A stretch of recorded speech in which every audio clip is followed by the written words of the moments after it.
We are finishing Citizen Sleeper today, which I'm very excited about. Not that I'm excited about finishing the game, but I'm just excited to play Citizen Sleeper. I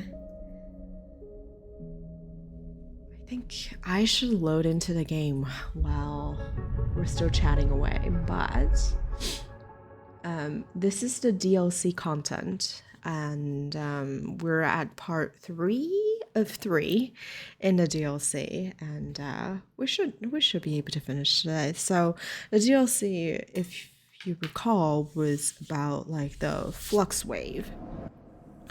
It started out with oh shoot, that's not good. It started out with the refugees. And then we got to learn about the refugees' backstories, how the 3 different moons have special relationships with each other. And then we finally got them to cooperate with each other as a united front. And during which we learned that there's this flux wave that's being generated as portals are activated, and that sort of wave that destroyed the moons will soon arrive on the Eye. So we need to devise a plan to get everybody off the Eye and escape before it actually hits, so that everyone can be safe. I think our aim is to head towards Star Wars Belt, even though I'm not too certain yet. I don't believe there's anything outstanding for us to do on the Eye, though.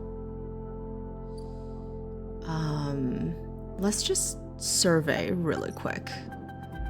Take a few minutes and path through. I know we don't have any active drives, but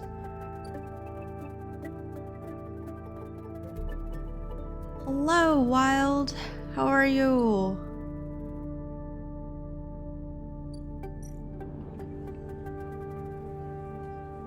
These are all repeatable actions. Yeah, I think everything is repeatable at this point. These ones we've already done. You're good. That's great to hear. Happy Juneteenth. I'm pretty good.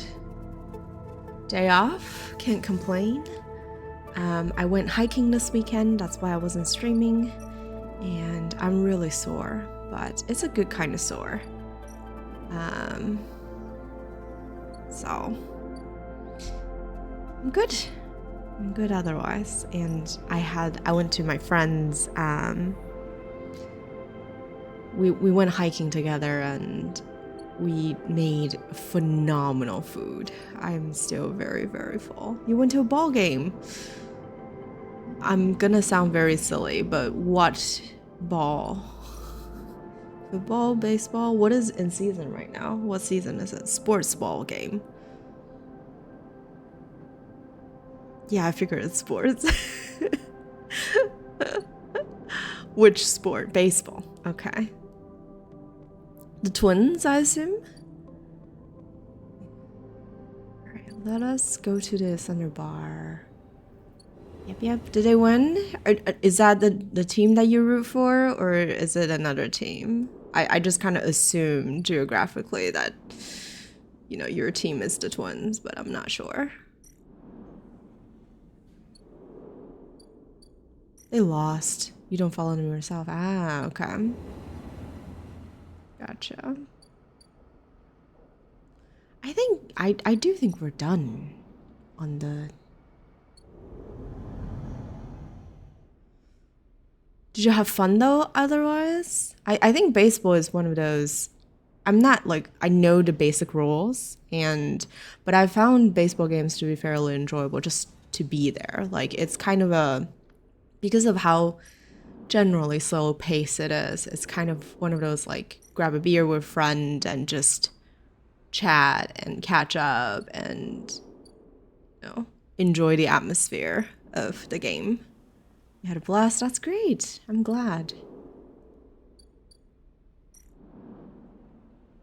I'm just doing last minute searches to make sure I'm not missing any content before I finish up the DLC, because they did warn us that if we want to continue on with the DLC, we won't get a chance to, you know, do things on the main space station anymore. But I think I'm done. So I suppose we go. Final episode. Once you send the data, episode Purge, and the final series of events. Once you send the data, episode Purge, and the final series of events on the eye will begin. After this point, you will not be able to return to complete other drives or find other endings. Make sure you're ready. I'm ready. I've done everything. Can I not do that? There we go. Peaks relay lies ready. This is it. This data is a ticking time bomb. Once it is sent, there is no going back. Oh boy. All right. Let's go. I think I'm gonna bring the music all the way back up. This game has the best music. I'm trying to remember a while. When was the last time you streamed? Was I there? I don't think I was. The last game that I remember you play was either Anno or the very calming music game. It's not a music game. You've been slacking. That's why. That's why I don't remember. It's okay. I've been slacking in Duolingo. I feel bad. I keep getting emails from them. They're like, oh, you know, resume your streak or whatever. I haven't gone back. The cordon with the data sent, the only thing to do is wait. As you do, you imagine Helene receiving the data, perhaps in the middle of some Havenage council meeting. You think of her trembling hands as she slips out of the room to read it. Her reaction, you can't predict. You're alone in Duolingo. Nobody is lingoing. I will rejoin. It's just been a hectic week, and I think next week is gonna be hectic too, to be honest. My guests are coming, and I have so much to do around the apartment to be ready. You imagine Sol too, one of his crew finding him in some corner of the Pilgrim's Lead. Sol is the leader of the refugee group, overseeing the modification that will turn it into an ark. Those sharp eyes scanning the data, looking for a way to proceed. Last few days you've been like, oh shit, I forgot to. Happened to the best of us. The amount of time that I was just scrolling through my phone right before bed, and then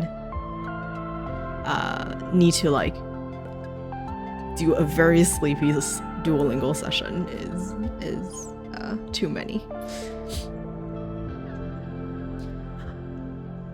The wait draws out, and to pass the time, you watch the activity beyond the edge of the eye.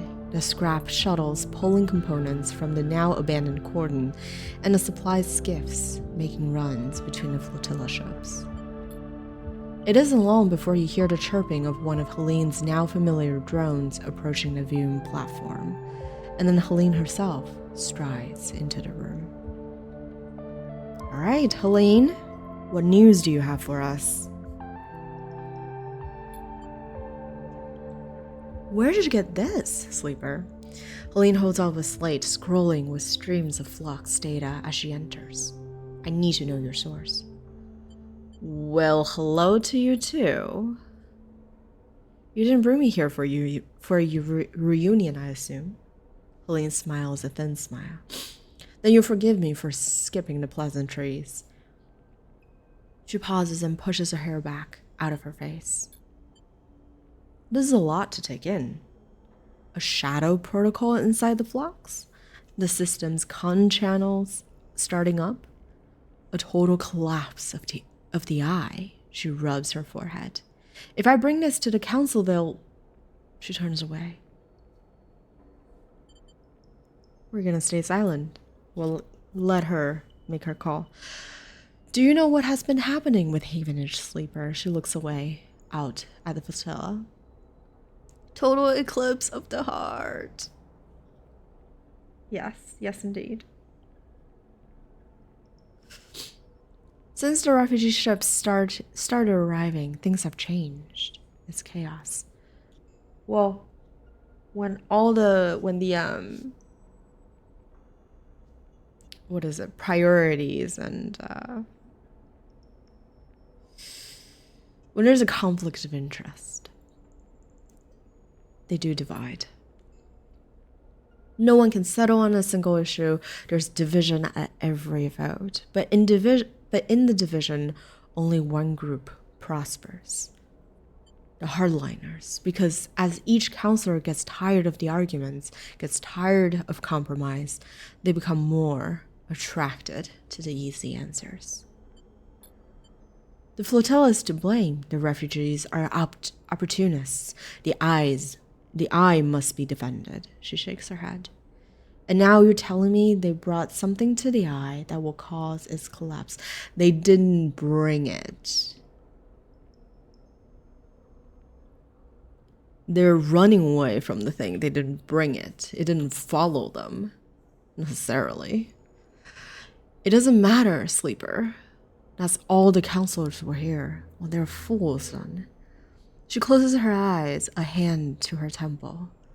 Many of them already presume that the refugees are somehow to blame, because it's easier for them. It's an easier message to convey. This is so frustrating. It's very real, too. Like, if you think about... So, the writer of the game is British. And, you know, I think EU has immigration debates and refugee debates, too. Very similar to the States. Did someone say refugees? Soul clanks into the docking bay, grinning at the situation. Speak of the devil, and well, here I am. His suit hisses as he settles on his cane. Helene glances between the two of you, uncertain if she has been drawn into some elaborate plan. Soul holds out a hand to her. Soul, he nods. I believe we have spoken remotely while the cordon was still up.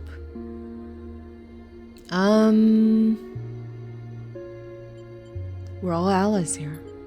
Soul raises an eyebrow. That seems a little presumptuous, doesn't it? I trust you, Sleeper, but Havenage have been the ones seeking to hold us without charge or good reason. I'm not Havenage, Helene blurts out, then corrects herself. What I mean to say is no one person represents Havenage. That's the idea. I did not support the cordon, and I did not support your quarantine. Soul nods. Well done. Soul glances at you. Anyone mind if I get myself up to speed here? He pauses, but you get the feeling he isn't expecting the answer. 1. The flux events, the very same destabilizing waves that collapsed the colonies on the moons of Ember, have reached the station. She holds up a stubby finger. 2. According to the data Sleeper provided, these events are acting as a cover for some kind of intrusive protocol which is causing the real damage. A second finger joins the first. 3.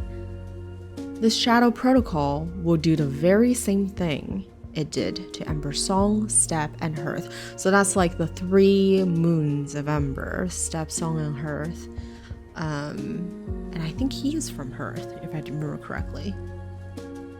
And quickly. In short, it will shut down everything keeping this place alive. A third finger pops up. 4. And this is my favorite. We have no idea who or what is doing this and why. Soul's final finger joins the other 3. Is that about a total of it all? there's also another flux event coming. Of course there is. Sol smiles thinly.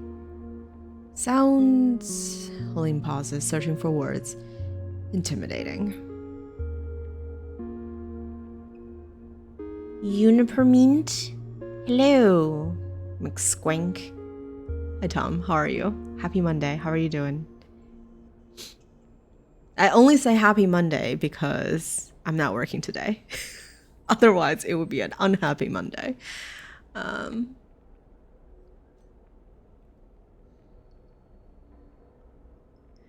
Helene turns to Sol. Did you manage to put up any kind of resistance on Ember's hearth?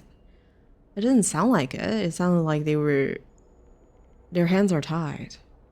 Right?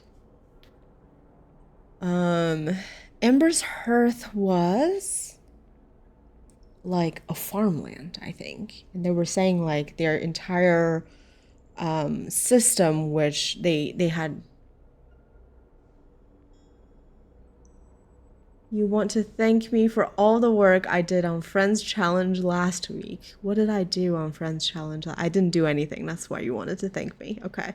I assume this is Duolingo?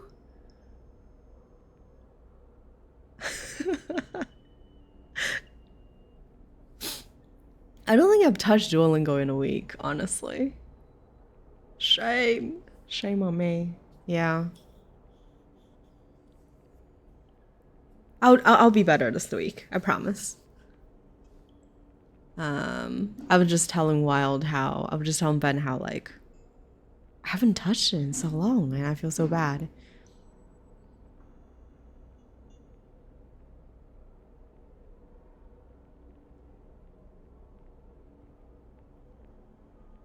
Wait, so what happened on Ember's Hearth? Oh, that's right, because their entire atmosphere was man-made. They had a whole system that evaporates water to create atmosphere, to create clouds and stuff, and then rain, you know, the whole cycle. And when the flux hit, that broke down. So you can imagine, like, without an atmosphere, without rain and stuff, it's impossible to keep a farmland running. Sol shakes his head. That's why we're here. The Pilgrim Seed was the biggest ship to make it out unscathed. He pauses. I suppose we didn't have this data. We didn't know what was eating up the systems. We all thought it was the flux. Helene looks at you. And I imagine you, Sleeper, and whoever helped you uncover this might be able to figure out a countermeasure. We can try. No promises, though. Helene nods approval. Okay, so that's the start of it. If you'll forgive me, Sol cuts in, part of why I was able to save as many as I could on Ember's Hearth was that I gave up hope early. Oh, oof. Okay, so he cut his losses, basically, and just ran away. Sol shifts his weight, his suit hissing. There were endless strategy meets, system reboots, tests, and trials, but I just got on with working on Pilgrim Seed, with getting people on board. So when the second and the third and the rest of the flux events hit, we were ready to go. So if I can offer you some advice, Miss Not Havenage, is to give up on that line of thought you have, that hope, and to start the evacuation now. Right this cycle. Sol looks out of the observation deck towards the Pilgrim Seed. I've already started the process of converting the remaining volume of Pilgrim Seed for human habitation. With Havenage's resources, I dare say we could finish the job with time to spare. Sol scratches his beard. I know it's hard, and I know it's sudden, but you have to give up hope. We have to run. There will be no heroes here, just those that keep living and those that don't. Helene listens in silence, making calculations. She looks out at the bulk of the Pilgrim Seed, which, despite its vastness, is dwarfed by the eye as a whole. Something flickers in her eyes. She opens her mouth to speak. She stops, frozen. Let me think. Helene rubs her temple. I need a moment. Helene paces, and just as you watch her, you realize how young she is and how lost she is in the systems and protocols she has to navigate. You can almost see the strings and ties that bind her glinting like webs in the wide space of the observation platform. Gosh, I don't...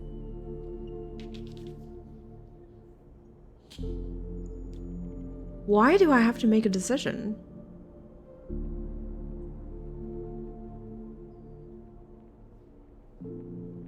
I don't like it.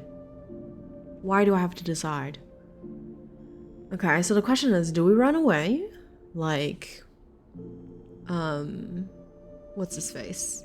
Like Soul suggested. So that we keep as many people alive as possible. Hi, Lenia, how are you? Happy Monday, I hope you're well. I'm back. Yes, you are. I assume that you used the button again, didn't you? One of these days, I'm gonna find a time for you and I to to make this thing work. I feel bad that it hasn't worked at all. You have a migraine? Oh. I know you got me.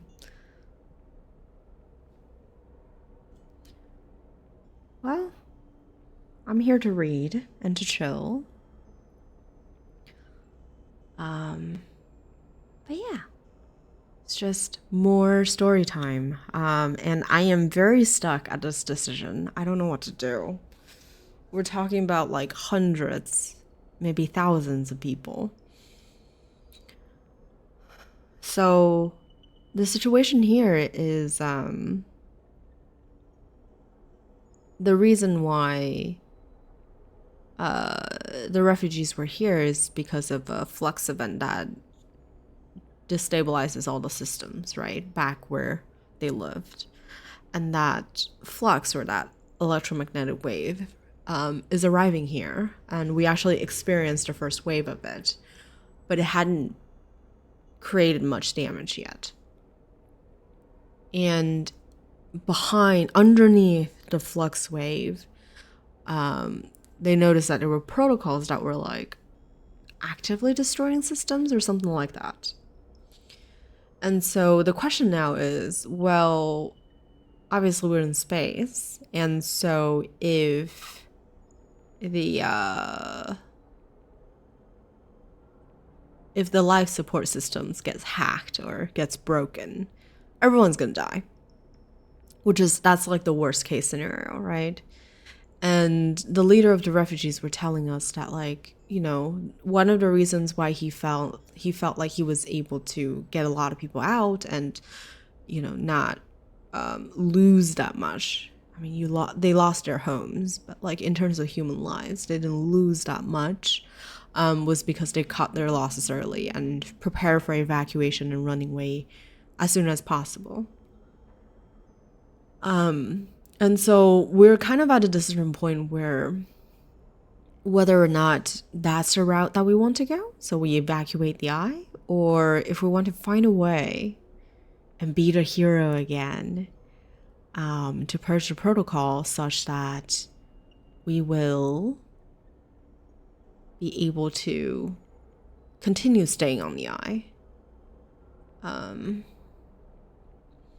I do want to try for the shadow protocol though, but I feel like I don't want to end the game in a way that like everyone around me dies. I mean, had this been real life, 100% I would choose evacuation because I'm a scaredy cat and I'm very conservative when it comes to risks.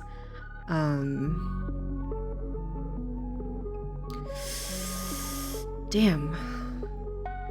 I don't know. I also don't know if we have... Well, unless we bring back the navigators and our friends in like the digital realms, maybe they could help. Like, it would be such a waste of characters if they never circle back. Soul's gonna be disappointed in us, though. I know, we'd be strong. Let's try it. Let's try it. We purge the shadow protocol. Helene stops pacing, but with what resources? The data you sent me, this thing is a shadow. Uncontrollable, untraceable. Perhaps with the full contingent of the Havenage Systems Department, but that would require hundreds of work orders to be overlooked. Maintenance schedules abandoned. She looks away. Getting that through the council? Would that even be possible? It's do or die. Do we really think about maintenance right now? Excuse me, Helene? She glances at Sol, who is patiently watching, patiently listening. We have to try. Helene looks at the slate again. I'll take this to the council. Force them to listen. Force them to act. It's funny, like, this is what I liked a lot. And I think I probably have pointed this out before, but their description change based on how the story has evolved. So at one point she was the tired Havenage counselor. Now she is frustrated. You both jump as someone loudly clears their throat nearby. Your eyes jump to the dark entryway that Helene emerges from just minutes ago. Oh, new guy. Kemp.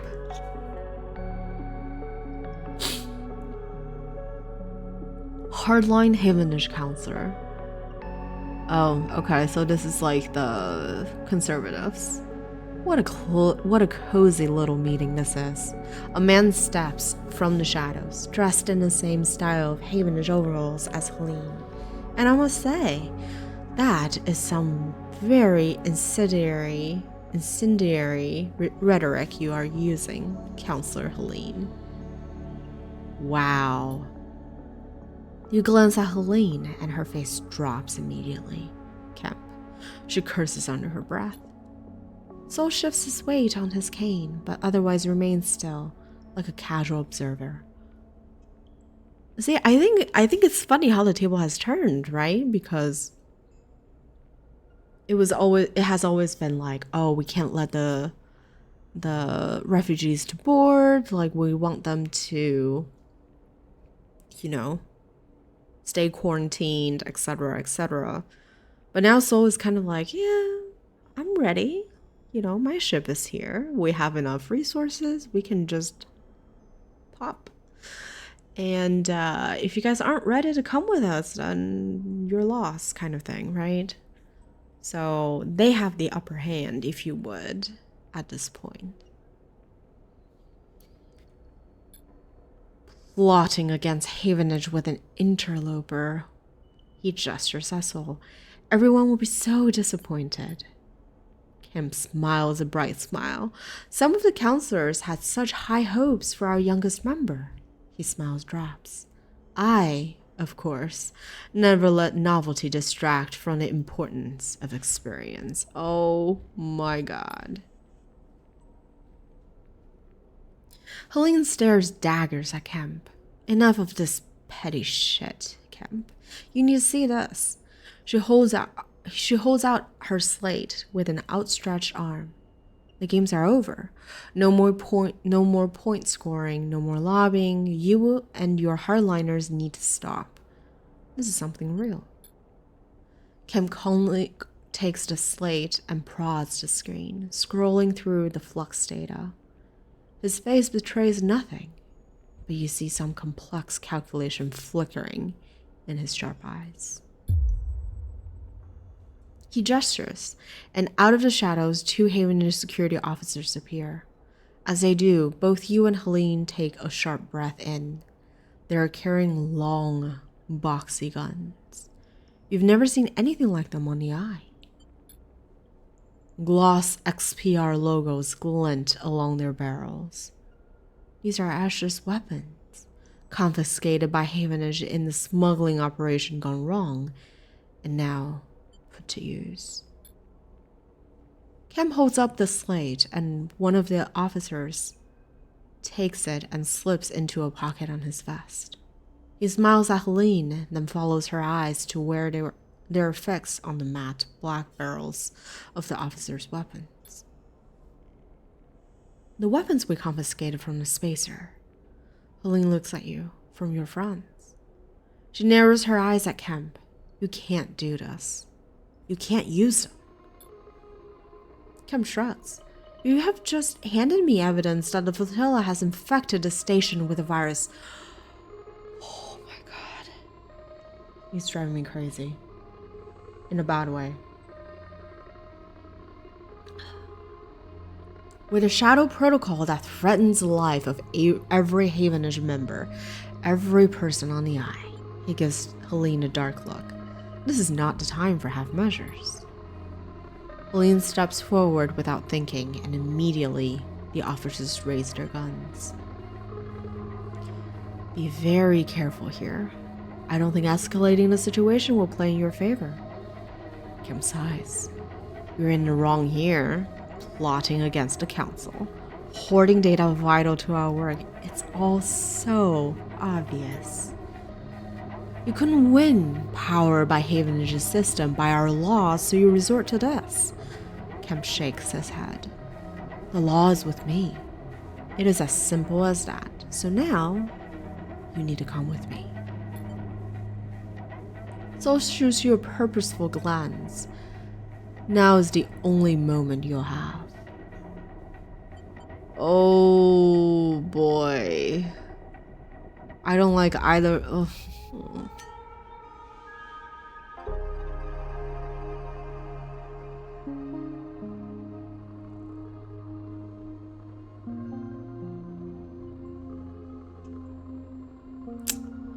I don't like this. I don't like this at all. The problem is, if he is the only hardliner in the council, I will run at him, but he is not. So even if we, like, take him hostage or something, it's like...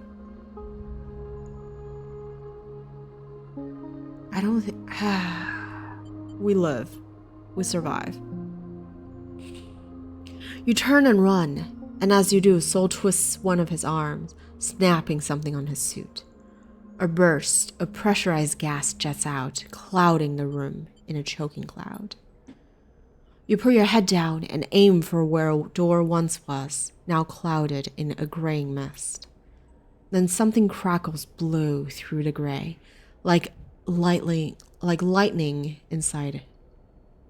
Like lighting inside. Lightning. They spelled it wrong. Okay. Like lightning inside a cloud. The weapons. You stumble into another body in the haze, and both of you tumble through the doorway.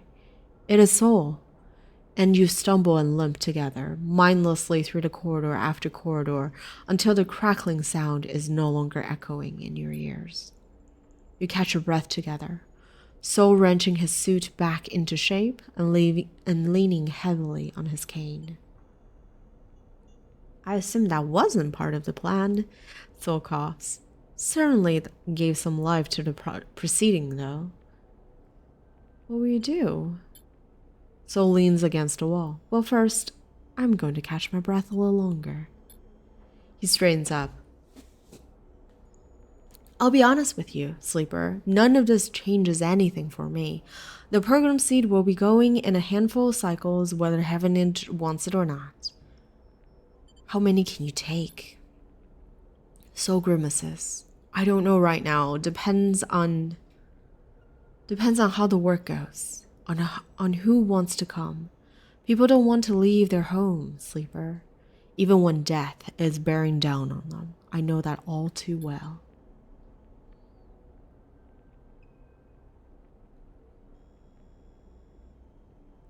Sol puts a hand on your shoulder. There's a berth for you. And for any you can gather, Sleeper. That much I owe you. And Helene? Even if she made it out of that, Sol gestures back down the corridor. I wouldn't hold out much hope for her coming around, Sleeper. She's too tied up in all this. It won't let her leave even if she wants to.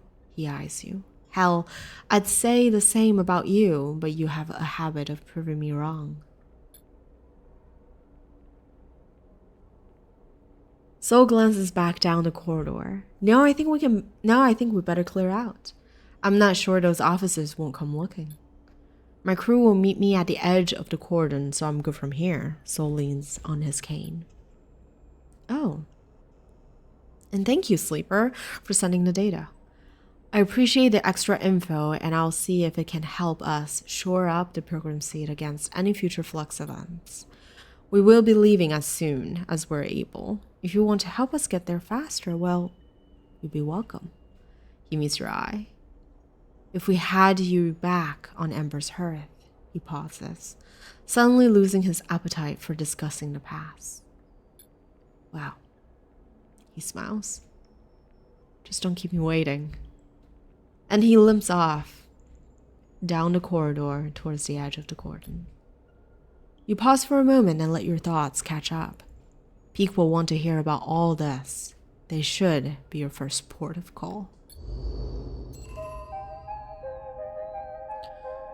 Oh boy, oh boy, oh boy, oh boy, oh boy. Oh, I hate politics.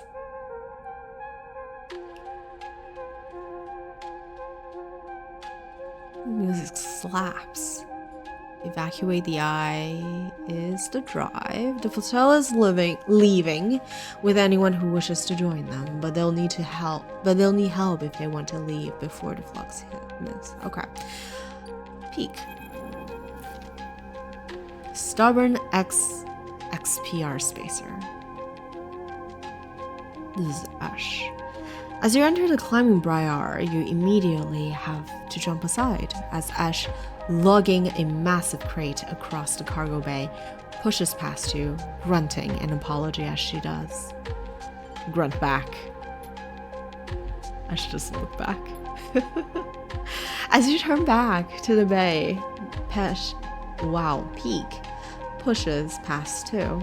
Sorry, Sleeper, just a second. Peak rushes to catch up with Ash. Put that down, please, Ash. But she doesn't respond to their urging. We can't leave, not yet. Peak puts a hand on her shoulder. Please, I'm the only one here who can. The crate drops, the sound of its impact echoing around the bay like thunder. Can do what, Peak? Her eyes are burning with anger. Save this place? Are you still that naive? We're running, Peak. We're running because this thing cannot be stopped. It couldn't be stopped at XPR, our home. Why would we stay to stop it here? Because we can, Ash. We can give these people a chance. Peak pleads with her. Like they gave the refugees a chance? Oh my gosh. I mean, I get it, but it's a bit petty. Ash shakes her head. No, Peak. This is not on us. We barely made it out of XPR. I worked for years to escape, and now you want me to throw it all away? I left everything behind. My mother, my friends, to take you out of that place. She clenches her jaw. She turns and slams her hand onto the crate, breathing hard. We go. That's the end of it. Peak turns away. You feel unsure what to do, but you know now is not the time for outside argument. This is between them. Peak crosses the bay back towards you. I'm sorry you had to see that, Sleeper, they sigh. Let's talk upstairs. Peak leads you to the entry ladder, taking you up out of the bay and into the habitation level of the ship. You follow them through the tight corridors, noticing the handwritten notes, the clutter, the repairs, the signs of a home. Here, sit. Peak gestures to the broad mess table with its curved couches, and you slide in on one side. Peak sits opposite.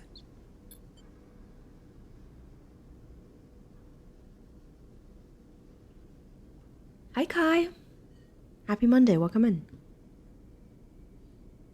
They brushes their hair out of their eyes and take a deep breath. So, how did it go? What did they say? I've been waiting all cycle. Ooh. Kemp is terrible.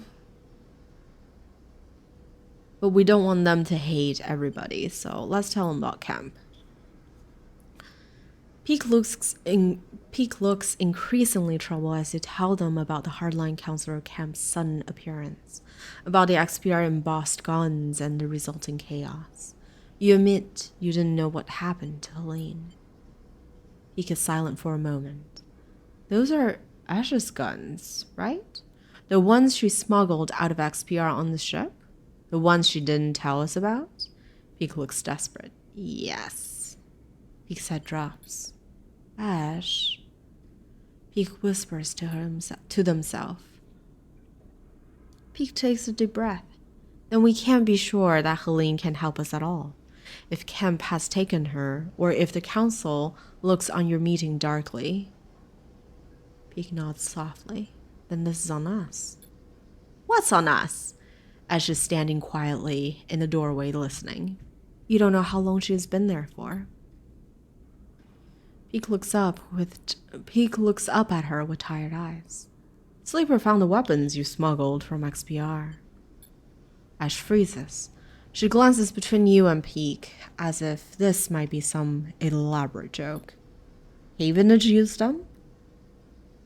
Ash moved out of the doorway and enters the room. What happened?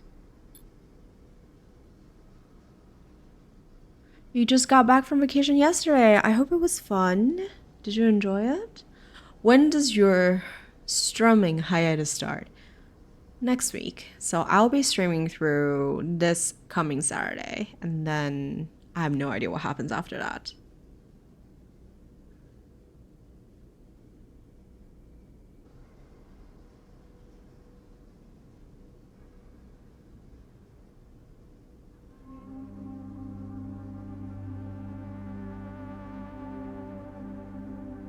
It was fun and very beautiful. Good.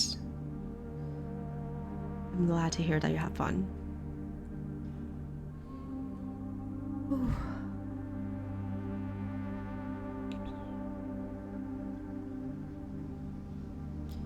Peak interrupts. The hardliners within the Havenish Council use Nash against their own members. Ash shakes wow, that's hard. Ash shakes her head. Good. Anyone in that corrupt mess deserves what's coming to them. She grimaces. But they should never have laid their hands on those weapons. If I'd have known.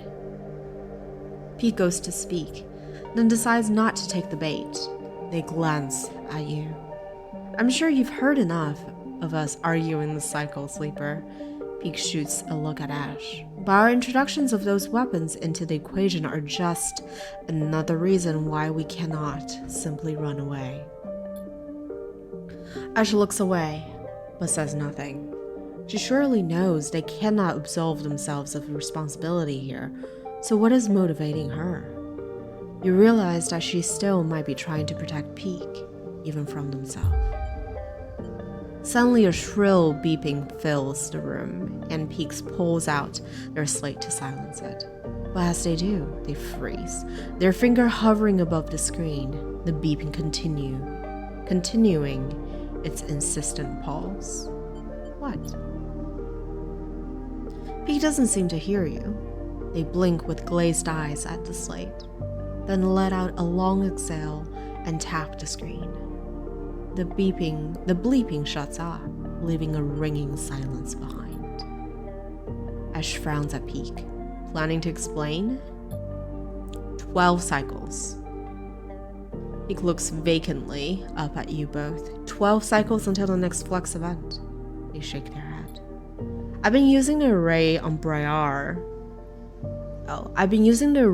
Briar to look toward the center of the system, to approximate where the con channels should be. In just this moment, they detected a signal from the inner system. Given the distance and pattern of previous flux events, we have 12 cycles before it reaches the eye. The silence in the room is deafening. 12 cycles, that's it. Before a second wave hits in this place. Peak interrupts your thoughts. We start now. That's the end of it. Peak stands up to face Ash. You want to take the Briar and run, Ash? That's on you. But I won't do it. You take a deep breath. I'll be here, Sleeper, for every cycle it takes, trying to find a solution. I'll need your help. Their eyes meet yours, and you see a wild desperation flickering there. We will find something. The sooner we have a plan, the better. If it takes us 12 cycles to fix this thing, it'll be too late. Peak's eyes flash with determination. They reach for a slate and pass it to you, so we can keep in touch. You pocket the thin, handheld terminal. And Ash? Peak starts, but she's gone, storming down the corridors of the ship on a path to who knows where. You know from experience that it is impossible to outrun your fears, but you get a sense that Ash will try anyway. Peak rubs their red eyes, staring after Ash. Maybe I'll take a moment before we start. They smile weakly, tears of exhaustion gathering in their eyes. See you back here soon, okay? And you slip from the room into the corridor, Peak's quiet sobs somehow carrying through the ship behind you as you leave. You got to play in the snow at the top of a mountain. Nice. You went to Kashmir. Have you seen snow before then? Or was it your first time seeing snow? Oh dear Lord. Okay, so we need to fill this wheel before that's doable, I think. But we need to be faster than that. Okay. We'll be fine. And I guess we'll just use all of our dice here. But actually, before we do that, what does Pilgrim Seed need?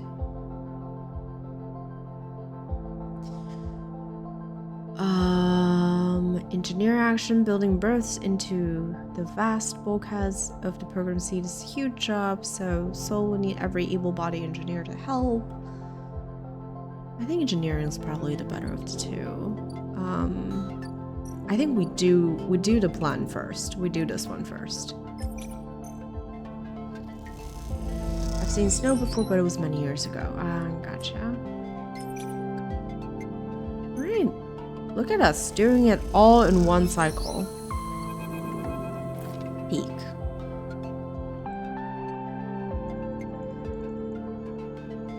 Peak beckons you over the wide mess table where they have set up a terminal. The hours of bleary-eyed work have left you both drained, and Peak looks ready to collapse. You slide onto the curved couch beside them, something dark and malevolent filling their screen like an oil stain. I'm sick of looking at this thing. Look again. Peak's eyes seem to glitter in the screen light. This isn't what you think, Sleeper, not by a long shot. You look again at the screen, leaning in close to the dark, curved shape to see its texture.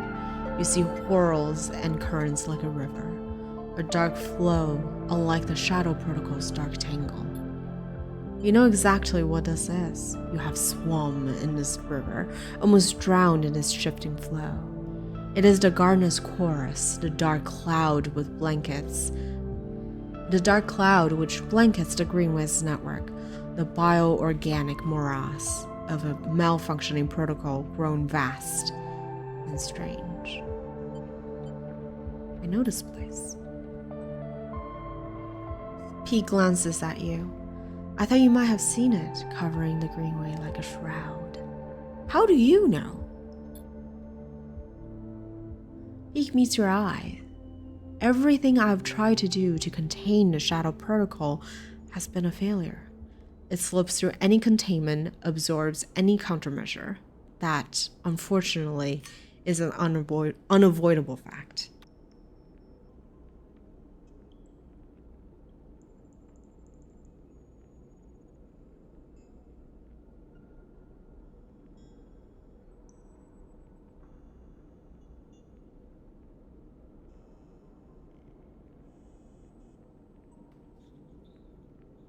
Kashmir is a very mountainous region. The mountain top you went to is called Mount Asfarwat in the Himalayas. Wow, that's... I know the Himalayas is like the mountainous region, right? Like it's... Was the altitude... What was... Is it called altitude? Yeah, I think it's called altitude. Was it really high up? I mean, I think if you're seeing snow, it must be pretty high up, actually.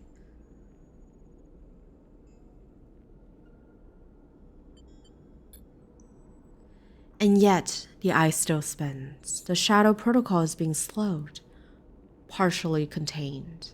It has spread across the station, as we have seen, but in reduced pockets and fragments. So I started to look outside our test cases. Outside of these fragments, we've been poking and prodding in our little lab.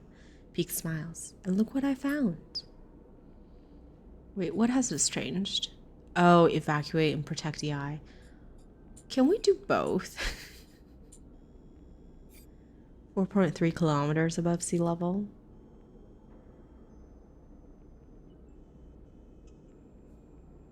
That's pretty high up. Yeah, because I think, what is it? Fuji is like 3.7 at its summit. Let me look it up.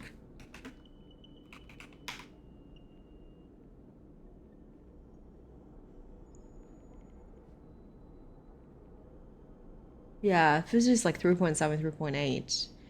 And then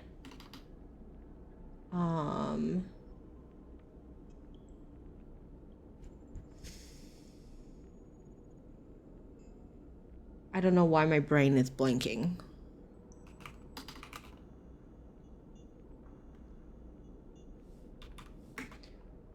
Altitude.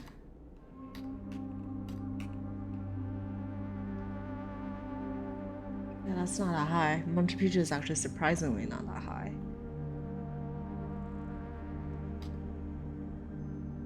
Is it Cusco? I'm trying to remember where I had altitude issues.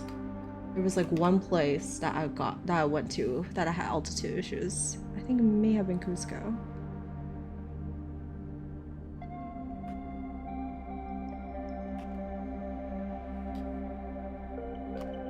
Oh, but I flew into that one. So if you hiked it or if you went up with a car, it might not have been an issue. Yeah. Yeah, I never had altitude sickness when I hiked. But when I went to Peru, like, oh gosh, it's so long ago now. Like, it must have been 5 years ago by this point.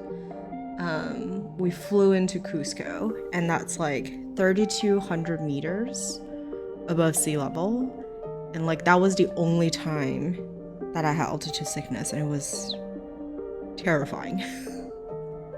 But it was good. I mean, we were in a city, as much as, you know, you would call Cusco a city, but we were in an urban area, and it was easy to get like access to oxygen tanks and stuff like that.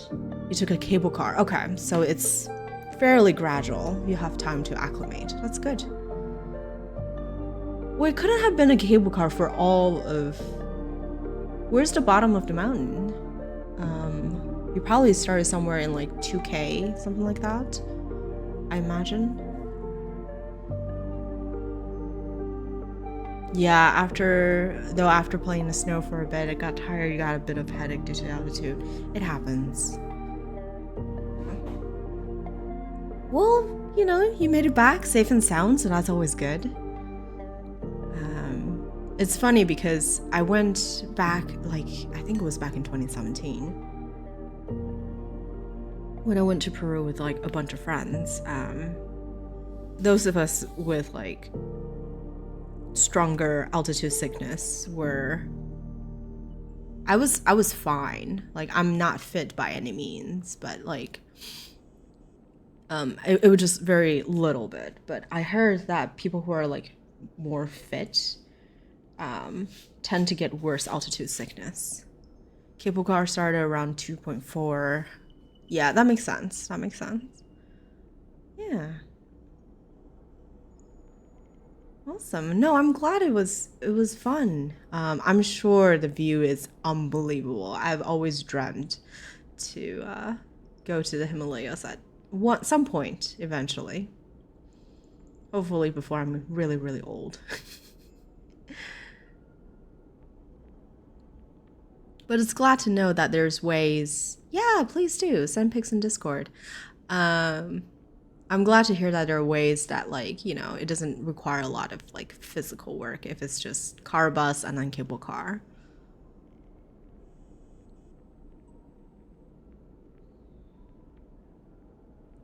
That was just one of the attractions. Everywhere in the whole trip was beautiful. Yeah, I'm sure. Did you camp or did you stay at, like, hotels and places like that? He taps a key on their terminal and you realize the screen is showing a recording of the data flow inside the EYE's networks, sampled from hundreds of points around the Greenway. In a houseboat! That is neat. Wow, that sounds like a trip. It's amazing. You watch as subtle shifts you watch as a subtle shift occurs at the edge of the flowing dark curve that blankets the Greenway. Something spreading like an ink stain, somehow darker than black. It bleeds across. The Shadow Protocol. Now watch. Peak eagerly points at the screen. You see something strange, a fizzing at the edge of the shadow, a sparkling, and then it is gone. And beneath, for a moment, a millisecond, you see into the networks of the Greenway. Of course, the Greenway is the answer to everything, right? Of course. I love it. You're reminded of an image you had forgotten, of pulling a plant from its pot and seeing a bone white root ball where you expected to see dark soil. The white connections writhe like worms, and then it is gone. The dark flow closing up as quickly as it opened. What did I just see? Hope. Peak sighs, wrapped up in something terrible. You think back to your meeting with the gardener, to that sense of something old and horrid and inhuman to its core. Pika silently starts to explain, this is the only chance we have, the only countermeasure we've seen. In a moment it opened, I detected something, a centralized intelligence with the local ID gardener. This protocol, the system, whatever it is, can protect its network from the Shadow Protocol. But if it stays in the Greenway, the EYE will still fail. The EYE will still fall. The station systems are too exposed to spread across the hub, the shipyards, the spokes. Peak glances away. The only way is to break it open, to spread the entity's network, access it, expands it, somehow. Peak pauses. It sounds like we're gonna let it go like a virus. I've been inside there, Peak.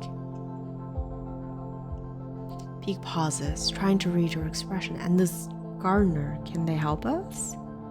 You try to remember what that strange being said to you, but all you remember is the feeling of dissolving into that network.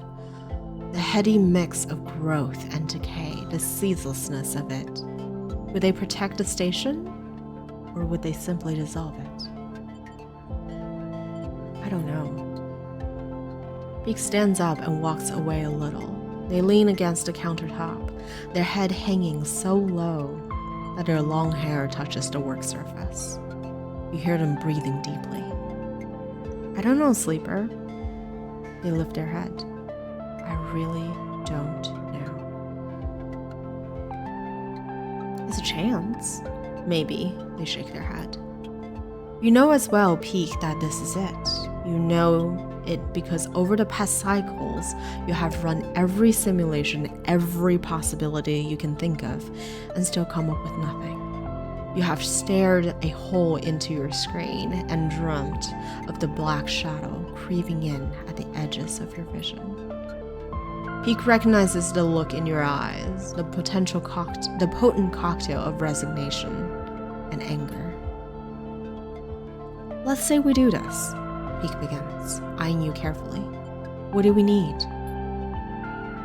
They begin to answer their own question, thinking out loud.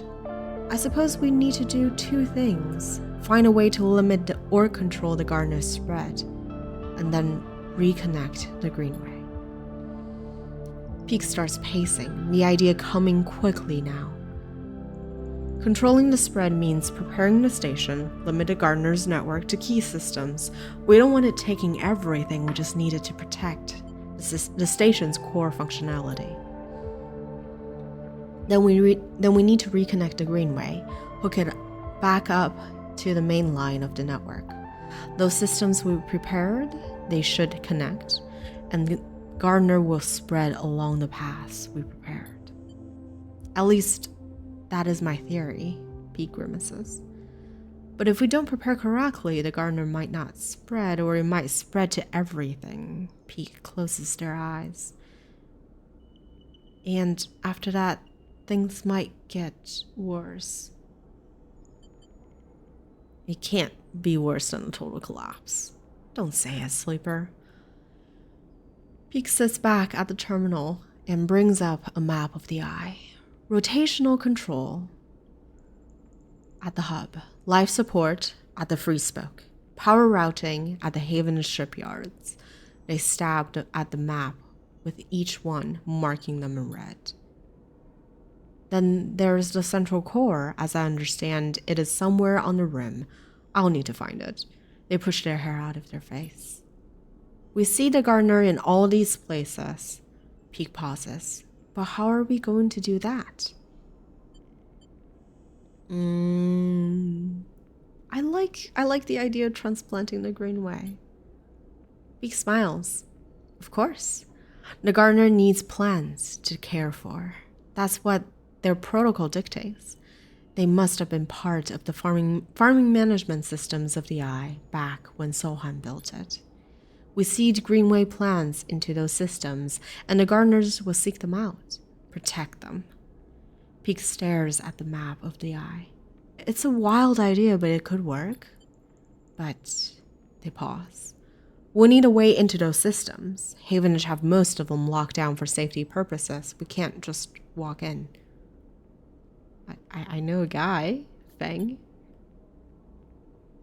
Peek raises an eyebrow. Someone in the Havenage systems team? You nod. After everything he drags you through, you feel like Feng still owes you. Time to pay him a visit. Okay, well, Peek looks at you sideways. I guess we should pay him a visit. Lead the way. You both leave the ship, carried forward by the excitement of the plan and the eagerness to not look at the details too closely. Oh, that sounds grim. You push any lingering questions to the back of your mind. Time to head to Feng's Bay. Aha! Okay. Well, I have no things. I have nothing to deal with. So I think I just realized I replaced every keyword that I just said in that sentence with the word things. I have no dice, so I can't do any actions. And therefore, I guess we feed a stray. I hope there's a way to take the cat with us if we need to go. That would be nice. If we repair that, and then I think we need to repair yet another, right?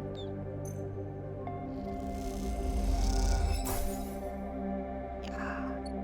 Okay. Let us sleep. So we have a whole new set of dice to work with. Not bad. Okay. And then let me eat at Emphasis first. Emphasis, if we're running away, you're coming with me. I hope you know that. And so I think we are supposed to plant. How does one plant protect the eye? Access and see the systems. Maybe it's on this side?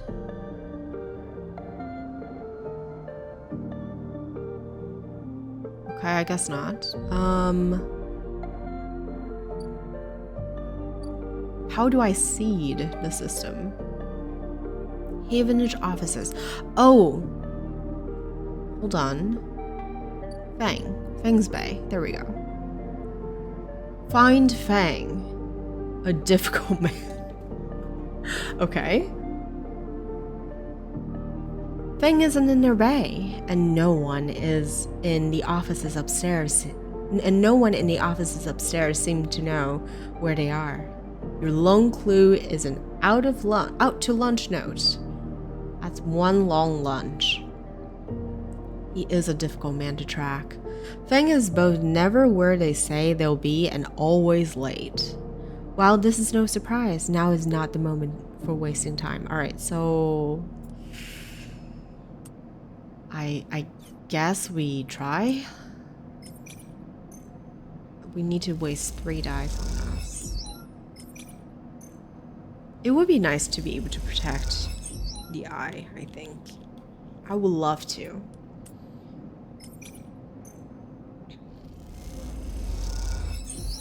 Alright. Eek. Cautious. That's it. No more wasting time. Peek sighs and pulling out their slate. They crack open a box on the side of the bay's shutter and wire the slate to what's inside. Maybe your friend has a Havenage pass card or something inside. Peek shoots you a glance. Something they wouldn't mind if we borrow. Let's wait. Peek doesn't look up. We haven't got time to wait, they sigh. Coming here was a mistake. After a few tense moments, the shutter jerks and begins to grind open, the noise making you jump. Let's get inside. Peek glances around quickly. You slip into the dark of the bay, punctuated by the blinking lights of Fang's piles of servers, somehow even more disordered than before. Peek makes a beeline for the desk at the center, scattered with tools and components. They flick on the lamp and stares at the mess. Are you sure this person can help us? Yes. You are interrupted by the sound of footsteps from the entrance. Someone has come in behind you. Peek freezes. Fang. I could swear I closed the shutter when I left. Fang leans on a stack of servers near the entrance. Must be getting forgetful. He grins at you. Sloppy. I'm the one who makes jokes, sleeper. Fang smiles. Don't start. Fang raises an eyebrow. Thought you'd come rob an old friend. Is that the plan? We need your help. Fang nods. You're here about the flux, so he knows. Peek nods and is suddenly giving Fang their full attention. Fang smiles, pleased with himself. I guessed as much. I saw changes in the old system architectures almost immediately. Some of them have been running since the first days of the station, so when I saw new patterns, shifts in logic, I knew something must have happened. These past cycles, I've been doing a total inventory of the core systems, from the hub to the rim. He grins. I've surprised myself, to be honest. I didn't think I had it in me. Peek seemed unamused. And what did you find? Fang sighs. That's the thing. There's something all twisted up in the systems and the protocols, but every time I look at it, it disappears. Peak finishes. Feng turns to you. Do they always do that? Peak ignores him. It's a shadow protocol. It masks itself somehow, bedding into the gaps between the systems in a negative space. It is slowly filling every system in the station, slowly taking over, and we need to stop it. You need to grant us access to all the core systems of the station, rotational control, life support. Feng holds up hand. Whoa, slow down here. I don't even know your name. Feng shakes his head. And you're asking for the keys to the castle? Can't be done. Feng, it's me. Feng pauses and glances between the two of you. How long have you known this one, Sleeper? I know I owe you, but I also know that you trust too easily, sorry to say it. Pete cuts in. I can vouch for myself. I came to the Eye on the run from the XPR colony Hawthorne, with the intent to keep running until we hit the Star War Belt. But since I have been here, I've done everything in my power to protect this place. I've helped to stabilize the refugee flotilla, to investigate the flux, to identify and make a plan to purge the shadow protocols from the station's systems. Meanwhile, Havenish has done everything to stop and slow these actions. I've proven myself as a friend to the people of the station, not the administration, many times over. And I will not be doubted by someone who wears the badge of this corrupt administration. Peaks fixes Fang with a hard look. Oof. They've got some spice in them. I'm surprised. Fang looks down at their hawthorn jacket and shrugs. This is all I have in my wardrobe. Look, I have no love for the council either, friend, but someone has to run this place, and that someone is me. Feng walks over to the workbench where you are both standing and digs a slate out of the pile of tools. You want to prove yourself? Show me. He grabs the slate and you recognize the tangled form of a flux node on the screen. Peek immediately starts tapping away at it, its tendrils unwinding and the shadow, just slightly delayed, slipping out of sight. Feng leans in. Interesting, he says to himself. But before long, Peek has unfolded the system completely. It lies splayed out like an unwound ball of string. At the center, with nowhere to hide, is the dark stain of the Shadow Protocol, visible for all to see. What now? Feng asks, his eyes fixed on the screen. How do you kill it? Let Peek answer.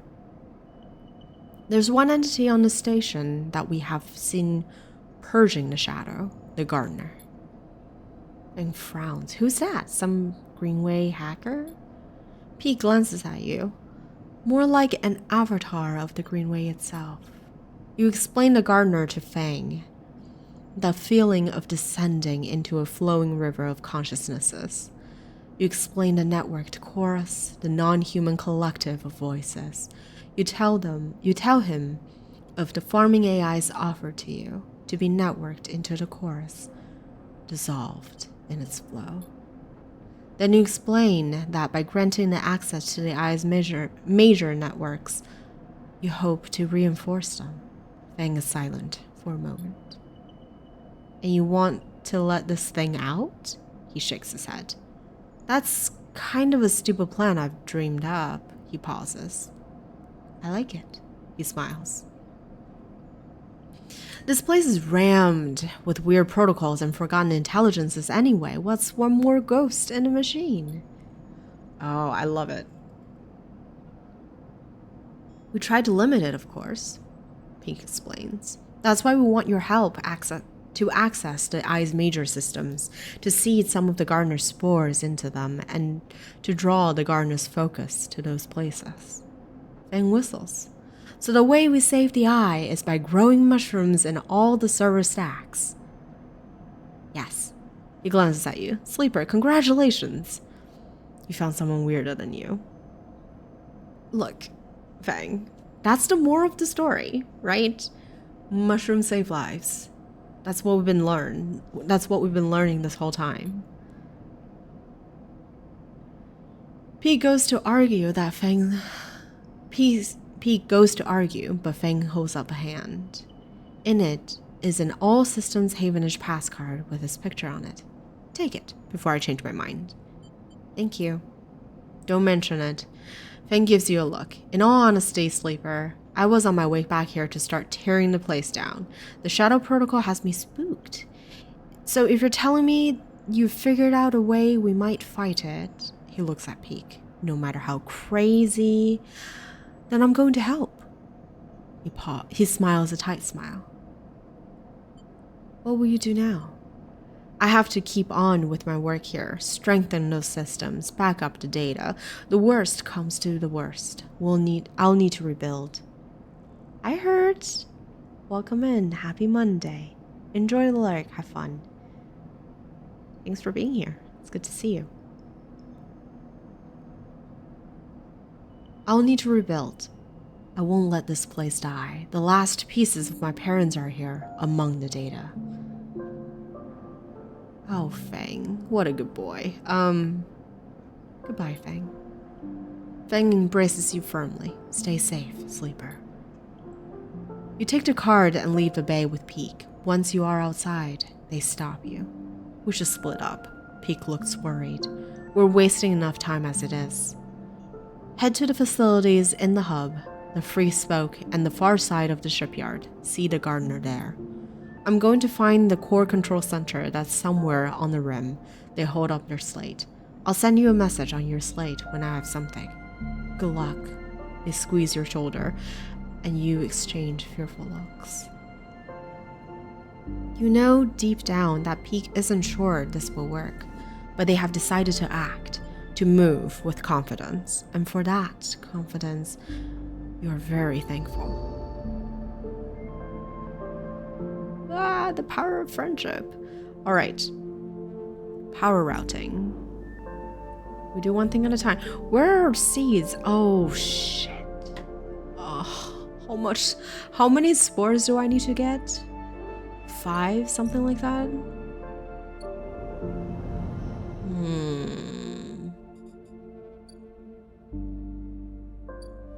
Mushroom grooves. That's where we get the spores, right? Collect spores. Yeah. How many spores do I need? I don't know. Let's see.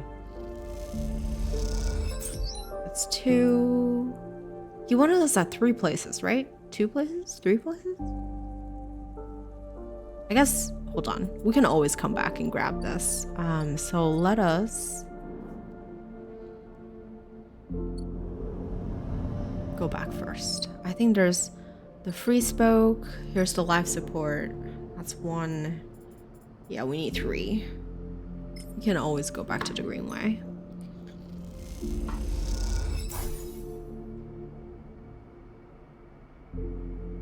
The garden is implanted and now it must grow. I love the metaphor. Just, it's so good. Okay.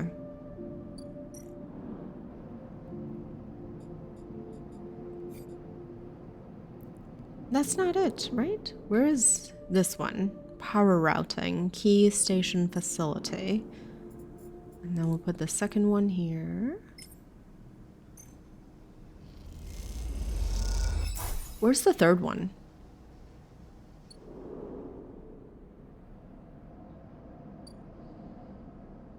Any other places? We saw the life system. Life support. Caster's table. Unless it's at the ascending car? Like, is it in the hub? It is. Rotational control. Okay. I need another spore. Hold on. Let's get back down.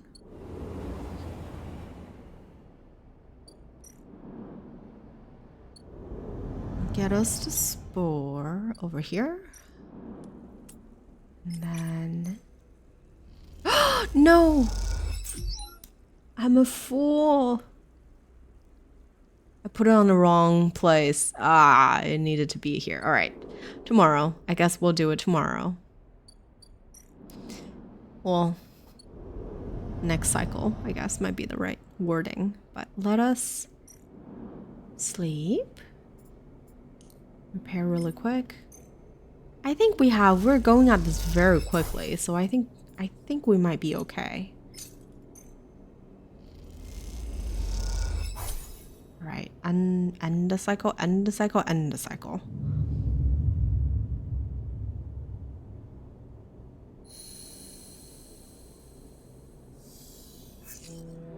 That's not terrible. Okay. We go get the spores. Cross the greenway. The spore is the one on the... Not this one. This one over here. Into it. Welcome back. Leave. And then we go back up to the hub for the rotational system.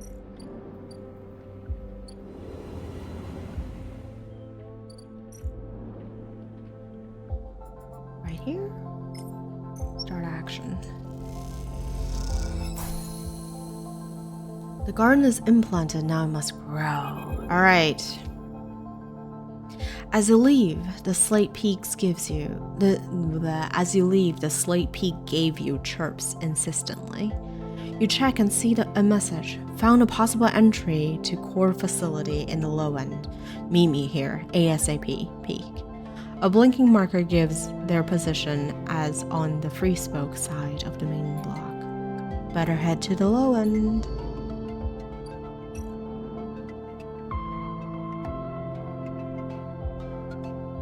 Yeah, you should absolutely play this. I love this game. It's phenomenal. The writing is great. It's like... The pacing is great. I think even I love, you know how much I love Disco Elysium. And the game, Disco Elysium, is beautiful and everything, but it is not without flaws. I think Disco has a little bit of a pacing issue at the beginning, but it's satisfying in every way, right? This one, I think, has no pacing issues. It rarely does. And it's obviously a lot less brutal than Disco. But I like it. I like it a lot. It's a different premise.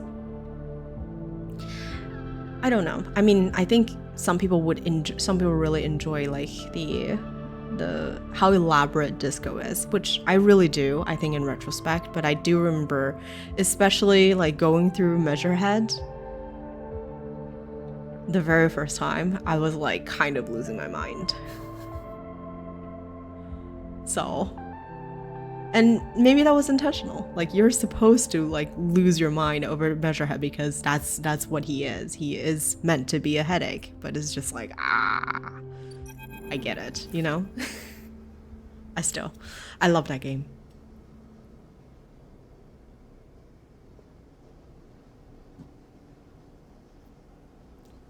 Yeah, but no, go away. Don't be here. Kai. I appreciate you, but don't be here if you want to play us. Get off my stream. With love. All right, we're at the low end. What's going on? You arrive at the coordinates given by Peak Slate, a rundown but active corner of the low end, where a short, glass-roofed alley turns off from one of the main thoroughfares. You wait in the mouth of the alley, leaning against the wall and watching the street life go by. Children hop across grids snatched into metal floor plates. Oh. Wow, I don't know why I read that as snatched. Children hop across grids scratched into metal floor plates, playing games of their own devising, while older residents sit and talk or play tabla. Okay, you're going.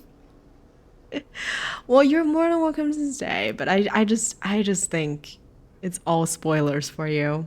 I mean, this is the very end of the game, so maybe it won't be much of a spoiler.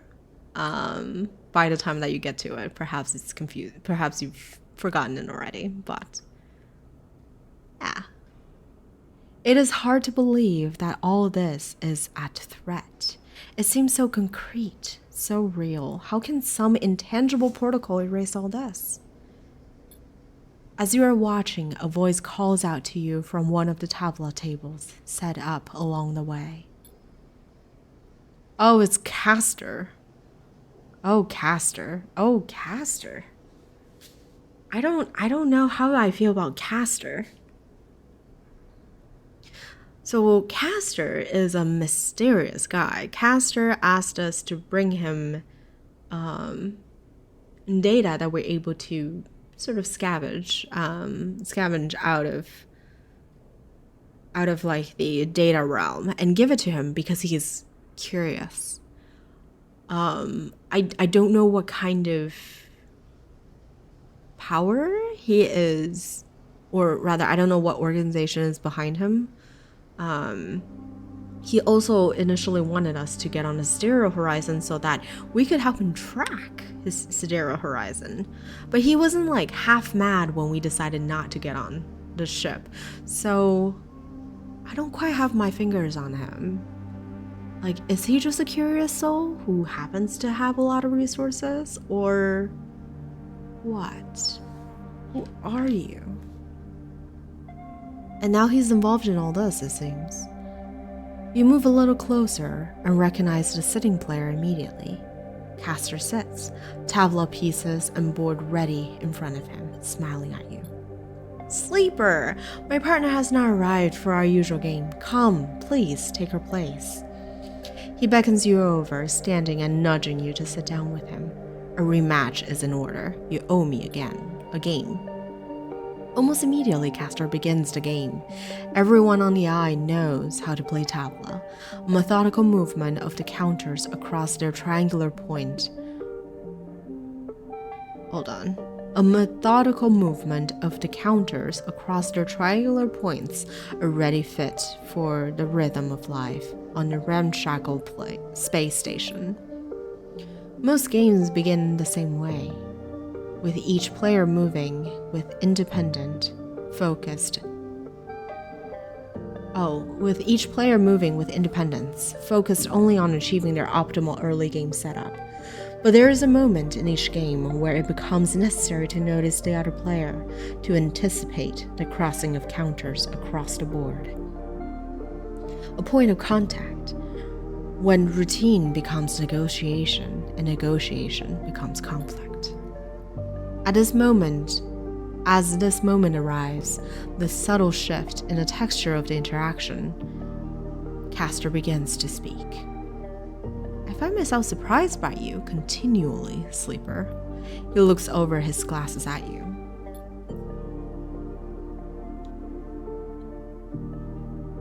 The way you conduct yourself, for instance, suggests an anxious refrain, a defensive, protective quality. But in your tabla game, he pauses to move a counter as the only risk. What are you talking about? Risk, Sleeper. I'm talking about risk. Risk is of course necessary to play tabla. To move a piece is to expose it, and it should be done with calculation, with proper analysis. Then if the piece is taken, Castor moves a counter, taking one of yours with a practice swap, placing it beside the board. It is already accounted for. But you move forward with abandon, as if risk was just a secondary effect of action, a consequence, not its primary guide. He gestures for you to take your turn, a cause. I want to let him talk. I like him psychoanalyzing me. That's pretty cool. Continue. Castor nods. See what I mean? Risky in play, but defensive in mood. He smiles. You move your piece. This locks you into being reactive. You don't mind if you don't mind me saying so. You're responding, which means you're being led. He leans back to consider the board. This place, it mirrors you, Sleeper. It is also reactive. It was born from a crisis, the collapse of Solheim, and ever since it has been reacting without any central guiding principle. No analysis, no calculation. Just look at our refugee crisis, for example. It was all reaction, all risk-taking, and little risk calculation. At first, I found the chaos enlivening, especially when trying to track its outcomes, but now I find it exhausting. He laughs. It always amuses me that this place is literally spun from the rim. Below this very stack of habitation blocks is the most important control facility on the eye. Spun from the rim. He laughs again. What better metaphor could you find for disorder? His face drops. But why am I telling you that? That facility is precisely why you're here. He smiles an unsettlingly warm smile. You feel a shiver through your body as if something has changed in the air. How do you know about that? No words come out of your mouth. You feel removed from yourself, watching from behind frosted glass. Your eyes dart side to side. Inertia sets in. Castor is still smiling. The risk you're planning to take here, Sleeper, is not yours to take. Castor's tone is unshifted.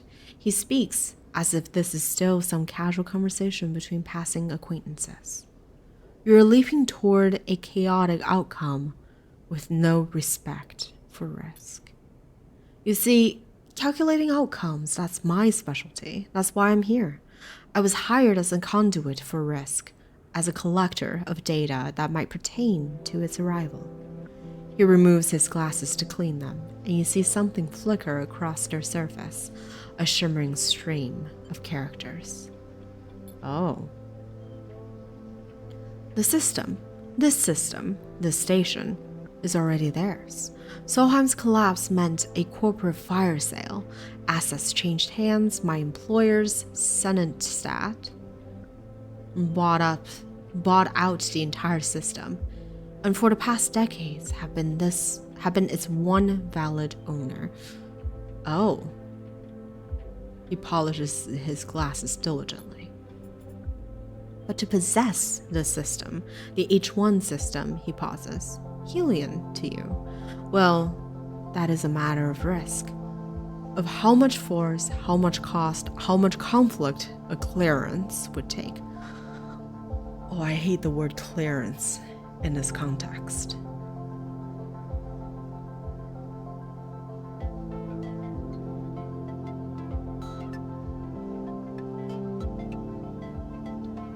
He replaces his glasses. That risk must be calculated against a favorable outcome. In short, how much is this place worth to us? For a long time, the answer was nothing. H1 could offer nothing that would warrant the risk. But the markets change. The demands shift.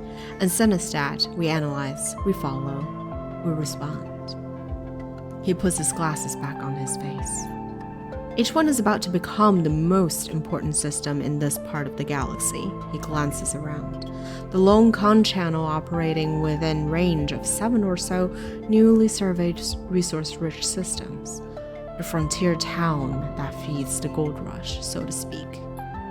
So here we are, re-evaluating the risk, reclaiming our property, starting up the con channels and clearing the way for what comes next. He sits back, looking at the board. He gestures. Your move. Oh my god. Okay, so the corporation is basically forcefully kicking people out by killing them, essentially. Like, if we make these places not habitable for a short while and then all of the current residents leave, we can get like the system back for free, is what he's saying. It's not you will, they have killed thousands. Think about all the people who stayed behind on Ember's moons. That's unbelievable. Holy crap. Sinistat is causing the flux? You manage to force out the words. Castor looks a little surprised. Sinistat is acting to reclaim their property from illegal occupation. Oh my god, that is so frustrating to hear. To re-establish H1 as a foremost colony of the surrogacy program. Of course, I do not need to explain myself to you, but in the role as an analyst, in my calculations, I see great promise in you, in your ability to enter systems, to shift them to your will. Not every sleeper has this capacity. I assume you know that. He smiles. It truly is a wonderful happenstance of SNRB's technology. I imagine even they are not fully aware of it. He takes his move, claiming another of your pieces, and as you watch, you realize the inevitability of his victory. I will make you an offer. To come willingly or come by force. The station will collapse, we can be sure of that, but your ability to work with data, well, for analysts, that is very intriguing. He pauses to push his glasses up his nose. Very intriguing indeed. He glances around. Come with me as a collaborator or as a prisoner. Consider the risk. On one hand, almost certain death. On the other hand, a possible future. Analyst or not, you must see it. Speak now, sleeper. The game is forfeit, you must see that. He holds out a hand. You're of value. You're needed. You feel a slight release in the inertia that grips you, enough to allow you to speak, to respond. You realize that you're already in Castor's hands, that you cannot move from this place if you wanted.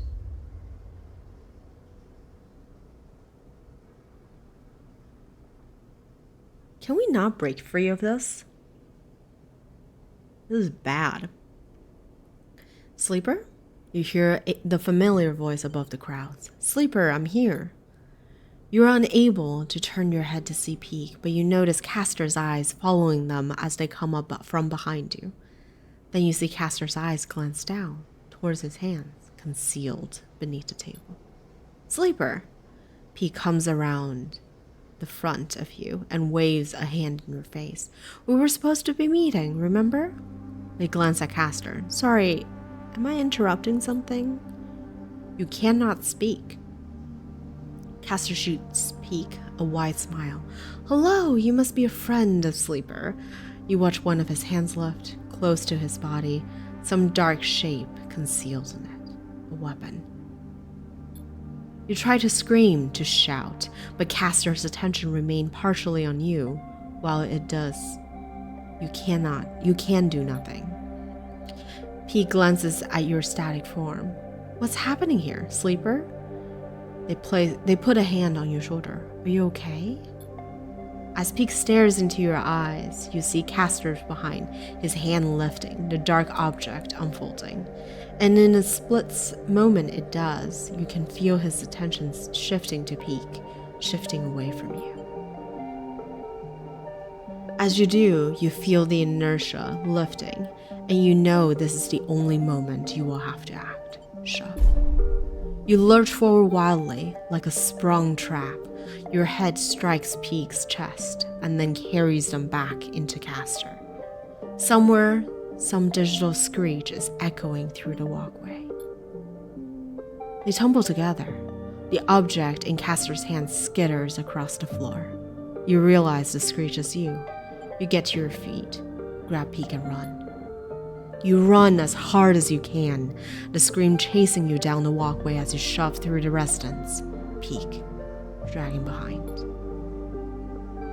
You run from the cold grip of whatever power caster had over you. The signals that locked you into this body of yours, that broke the connection and crawled up your spine. Eventually you stop, both you and Peak collapsing, heaving, breathing into the cold metal floor. When they're able to speak, Peak asks you to explain, and you tell them everything Caster told you. About Sunistar, about their claim on the Helion system, their reactivation of the Khan channel, the Helion system's growing importance.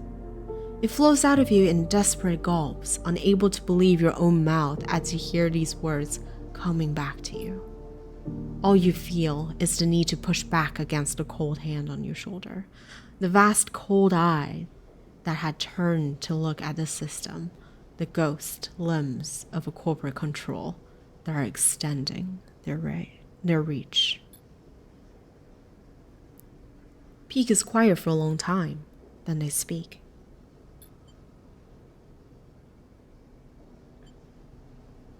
We have to finish this, Sleeper. They meet your eye. We have to complete the seeding of the systems. We have to set Gardner free. You're right. If the choice is between Gardner and these people, I will choose Gardner every time. Their eyes are cold and steely. I would choose anything over them. You stand together. The final control facility is here. I found it. Peak looks at you grimly. I can take you as soon as you're ready. Time's almost up. This is the only shot you'll have. Oh boy. Okay. This? Wow, speaking of time is almost up. This is much better. They both leads to 2, but this one seems to be much, much, much safer. Let's do this.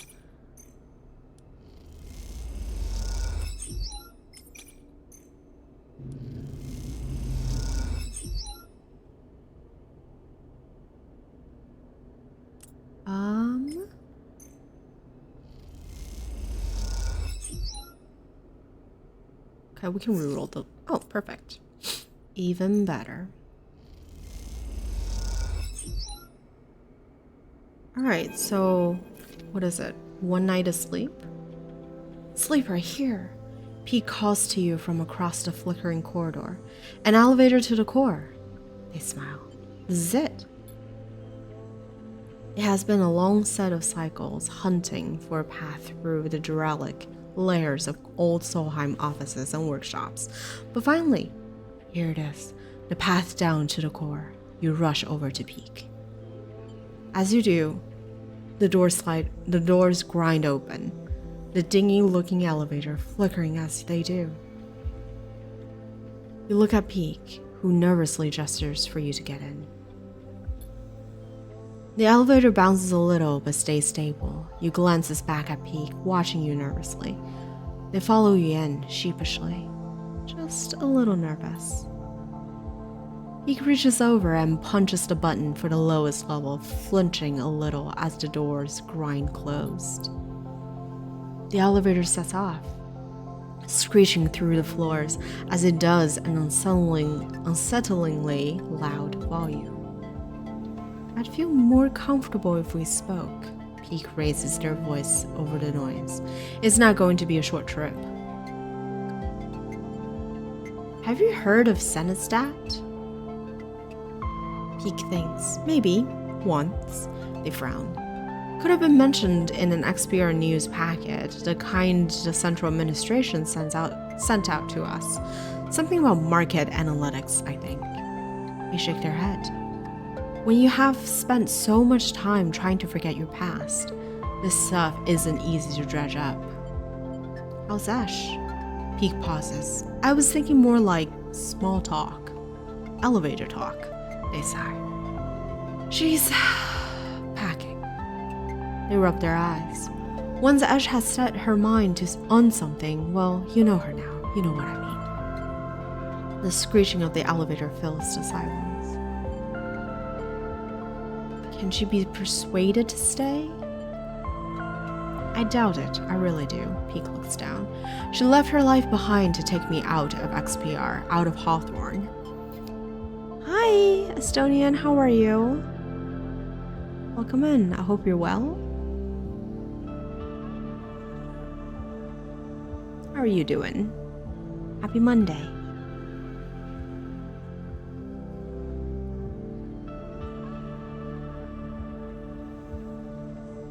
I can't imagine her settling for just anywhere. To be honest, I can't see her letting me stay either, but I guess things have changed. Back then at Hawthorne, I wasn't in a place to know what to do. I was desperate. I was ready to run. But now? Your good things. Finished playing some Diablo as you've been doing the past 2 weeks. Wow. I'm sure you're liking the game. You've been playing it for 2 weeks. How's my Monday going? It's good. It's good. I'm just chilling, finishing up Citizen Sleeper, and waiting desperately for Citizen Sleeper 2, as was announced, but it has no date. So, you know. I'm sure eventually I'll get it. But I want it now. Oh my god.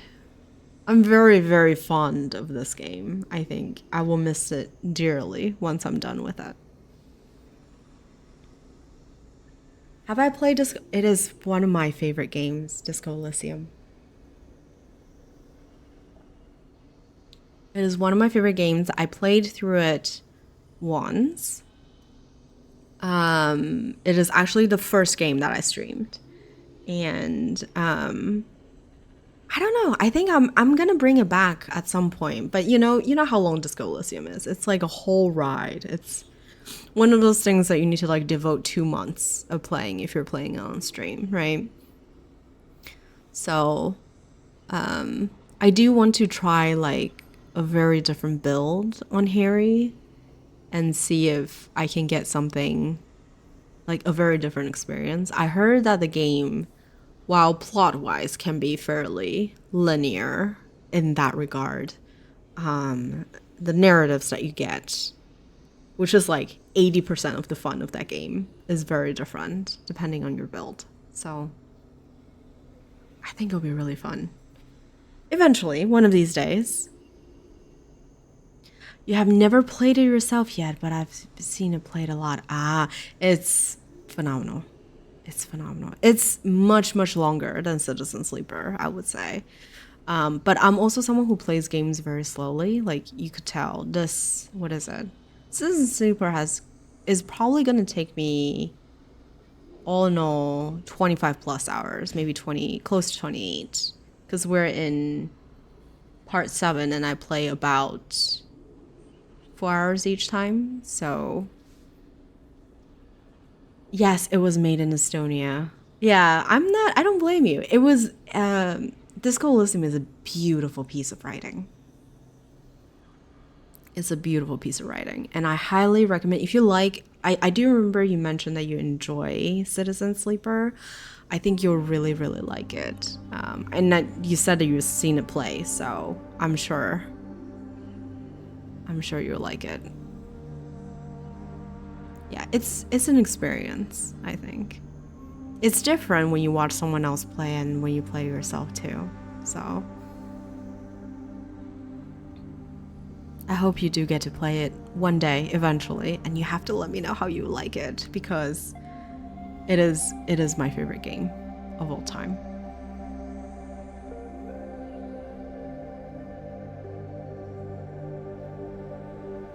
Okay, so I was desperate, I was ready to run, but now peak pauses. Now I feel done with that, and done with denying my past, my history.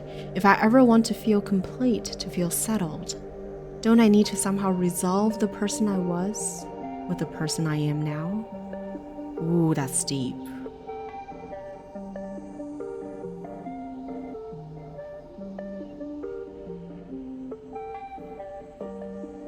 Peak goes quiet, and you do too. There are too many possible questions, too many possibilities before you. It just seems easier to get on with the task at hand and leave the consequences for later. That's what Castor was talking about, right? Like, we don't lead with risk, we lead with the action. It's easier to get on with the task at hand and leave the consequences for later. The elevator screams to a stop. Gosh. And the doors ping open with a strangely cheerful beep. You glance at Peak. Time to move on. Another text-heavy RPG is Tormentizer Numero, which you absolutely loved. I think I've seen that one.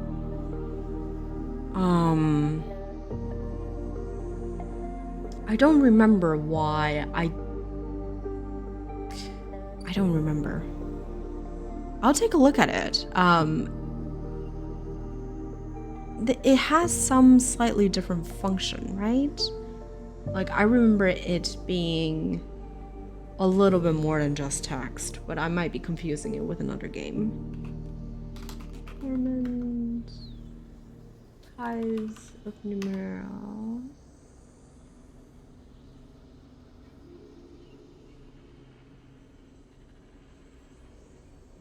It's like very traditionally RPG, right? Oh.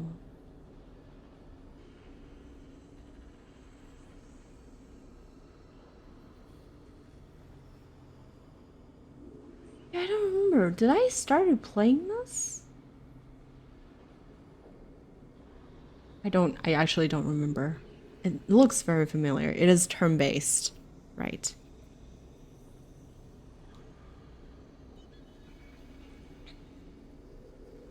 Yeah, I'll look back into it. I have a vague recollection that I looked into it before, but now I don't remember.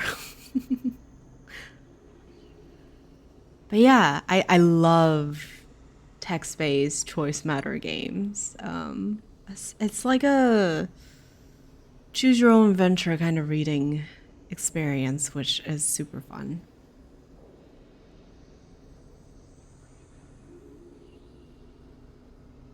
All right, we're ready to move on from the elevator, I guess. That was one terrible elevator talk. Poor Peak stuck in there with us. You both walk out into an atrium, still lit by some ragged-looking light panels on the ceiling, one simulating a summer sky, now degraded into flickering blue and white tapestry of glitches. He crosses quickly, making a beeline for the large doors on the far side, where you can make out a fading sign in mass appealing letters. Central Control. It feels too easy, doesn't it? I don't know. I feel like I was expecting something more. Something a little bit more like I'd require cracking in or hacking into the system or something, not just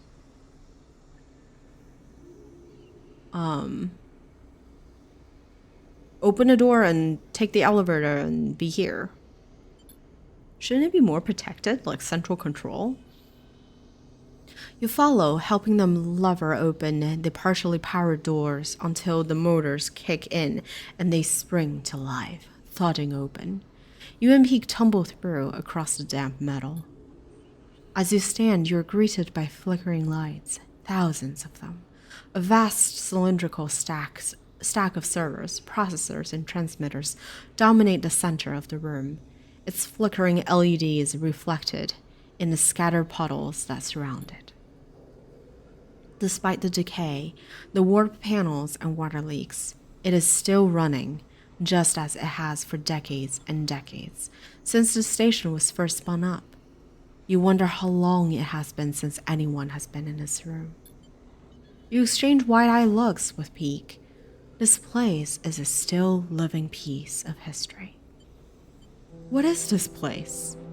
Peak stares. One of the central facilities of the station, the primary one for the rim, it looks like. They shake their head. The heart of this place. Peak takes a handful of mulch out of a small bag. It glitters with spores. Now we see this place. They cross to the server and start packing the mulch deep into the machinery, pushing fistfuls deep into the gaps in the paneling, laying across the hardware. As you watch them doing this, you feel a tug, a thread pulling at you. You approach the vast piece of cylindrical hardware that Peak is stuffing mulch into. You run your hands across its plated metal surface and watch the lights blink in response. As you pass, you hear whirring like a physical disk drive starting up. Listen. The whirring shifts, alternating, speeding up, slowing down. As you listen, you hear it modulate into a voice.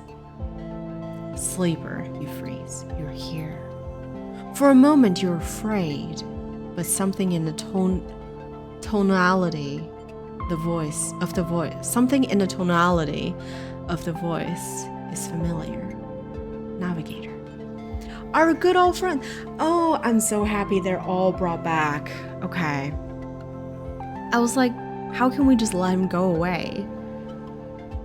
Another drive spins up, and another, giving the voice a richer, multitonal sound. I've forgotten what it felt like to speak like this. The drives skip. There's a certain quality to it, a certain physicality. What are you doing here? The drives squawk in unison. Did you imagine the flux, the shadow protocol, that they were just a problem for the people of the station? A high whining begins. They're all the more dangerous to us. I've been hiding once more, jumping from network to avoid a shadow as it eats up the nodes. A low rumble.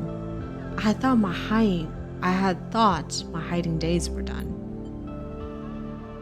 For the moment, I found myself a safe haven here in the core. The shadow has yet to breach this facility, although that is a temporary state of affairs. The rumble stops. My predictions do not point to good outcomes.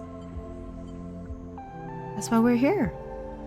You explain to Navigator about Peak's plan, about Gardner's resistance to the shadow, and how by seeding key systems, you will protect them from its advance. The drives hum thoughtfully as you speak. A desperate plan, the drives were, but appropriate given the probability of total collapse. I'm not sure what will be worse for us, hiding from the erasure of the shadow protocol or the assimilation of Gardner. The drives pause to reset. But we owe you our freedom. Oh, this is great news. I will do what I can to guide a Gardner into the systems you have seeded. A pause. It is correct to do so. Be careful. The drives squeak an affirmation. You have notable persistence, Sleeper. Even with such poor probabilities of success, I will be curious to see the outcome. The drives squeal, the motors giving out. This cannot be sustained much longer. Go, I will be fine. A final squeak of affirmation, and then the drive skitters and slow to a halt. You step back from the towering cylinder, staring at this vast piece of Solheim hardware. This whole place is built from ghosts, you think, from old protocols and company hardware, from engines that drove decades of corporate expansion. Is the eye proof that they can be shifted, bent, and forced into new configurations that allow for new ways of living? Or is its inevitable collapse proof that these engines of expansion can never be anything other than a corrupt foundation? It seems to depend on who you ask. Done! Peak's shout breaks your line of thought. The heat and damp should help the spores germinate quickly. If we are lucky, there is enough time for some growth before we reconnect the Greenway. They glance at you. That's it. All the facilities seeded, they sigh. We either just ensure the eye's survival or stuffed a whole lot of soil into one of its most important computers. They laugh weakly. Shall we go? They start to head back towards the doors and the elevator beyond. Proofread. Take one last look. You wait for a moment, following the blinking lights. You wonder what might be tucked away in such a structure, what secrets it might hold, what histories. It is an intriguing prospect, but while you watch the lights, you realize something. If the eye is to become anything more than an offshoot, a temporary structure, it must form its own history, its own stories, stronger than anything that came before. Unlocking these Solheim secrets won't do that, but the persistence, the stubborn drive to survive that is in the veins of every person in this place, that will. And that is where you're trying to save. You turn your back on the core and follow Peak back into the elevator. As you ride the car back up, Peak raises their voice over the screeching. I'm going to the Founder's Gap to finalize the connection. The moment I'm ready, I'll let you know and we let the gardener out. The sooner, the better. Peak furrows their brow. If we wait until the final cycle, it'll be too late. If you want to help speed things up, go work with the flotilla. We can't make the connection until we know they're ready to go. Peak swallows. Unleashing the gardener would affect them too if we aren't careful. What happens then? Peak shrugs. I honestly don't know. Maybe Gardener takes over the station, maybe they don't even react. They sigh. I can't think about it any longer. You ride the rest of the way in silence. When you reach the top, you go your separate ways, but before you do, Peak embraces you, burying their face in your shoulder. Oh, Peak! You stand there together for a moment, spinning with the eye, moving relentlessly towards an unknown future, and then let it go and slip away. The pressure of their hug fading like a bruise as you begin to leave. The pressure of a hug fades like a bruise. My goodness. All right, so he told us we should go work with the flotilla, but I have no dice. So I guess we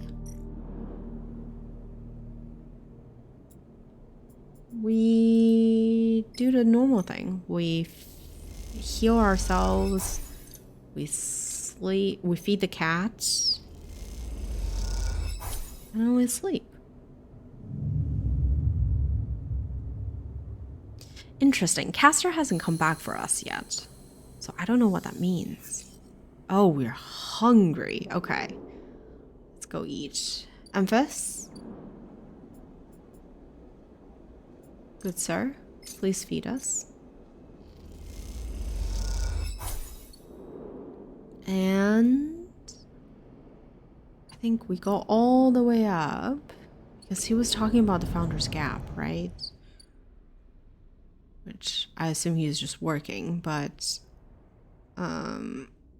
we are helping with the program seed. Okay. So what did I gather out of this? Oh, the engineer one is better, right? The pilgrimcy will take the majority of the evacuees off the eye, but is there enough time to settle them all? Yes, there is. Watch me do this, right? We have +2 on engineers. It's really great and very fast. Because everything is a double. I think we can refresh. Yeah, that's all right. I guess we keep going. Good. Ooh, that's dangerous. Okay.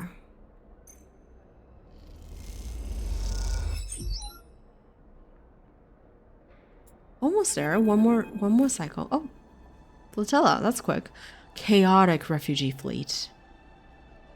As you stop to rest in one of the Pilgrim Sea's cavernous bays, wow, I don't know why I say cavernous bays, hopping up to sit on a supply crate, you hear a now familiar voice behind you. Sleeper, glad you're here. Soul's suit hisses as he clanks up towards you. I need you to help us out. We sure do appreciate everything you do for us. Building up to something? Soul shoots you a sideways look. See, that's what I like about you, Sleeper. Straight to the point, no messing. He smiles a sly smile.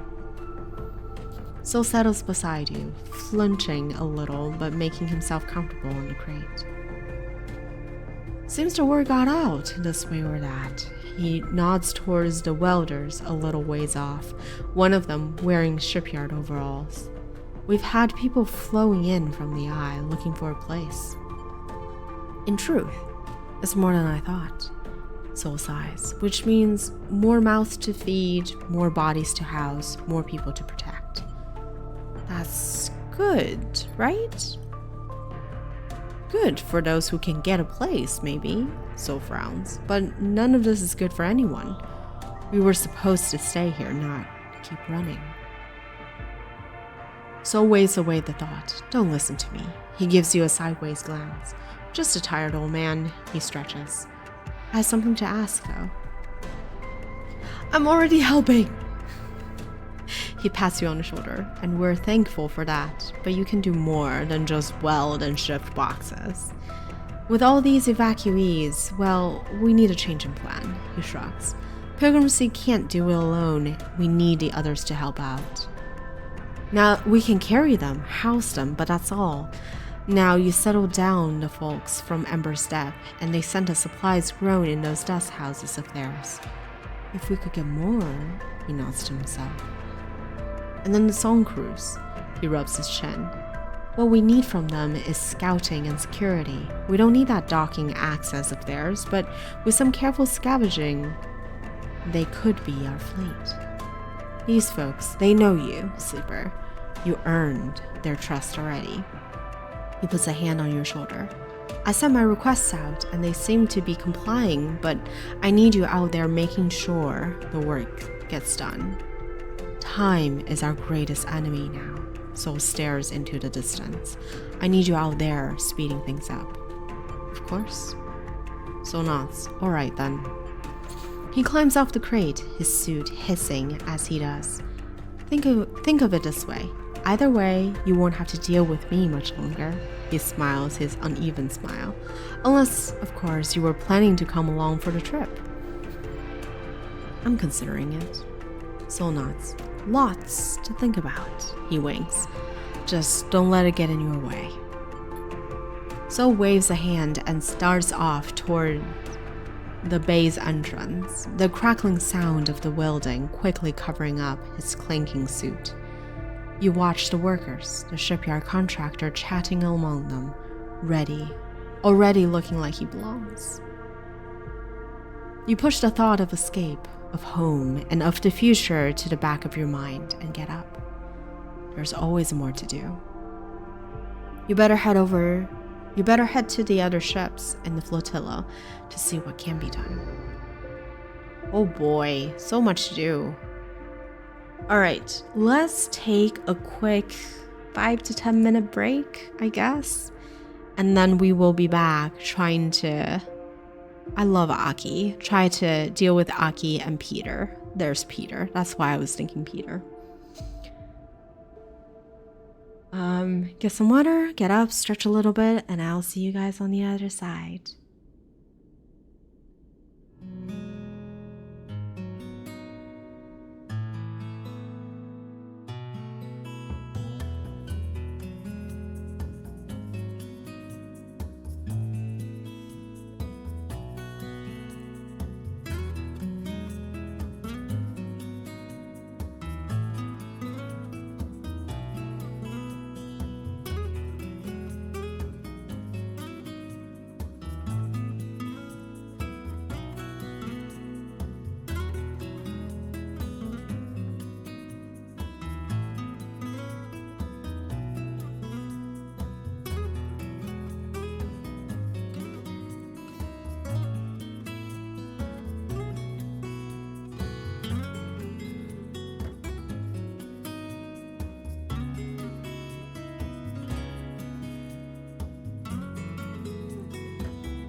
Hello, I'm back. Ah, this song bops.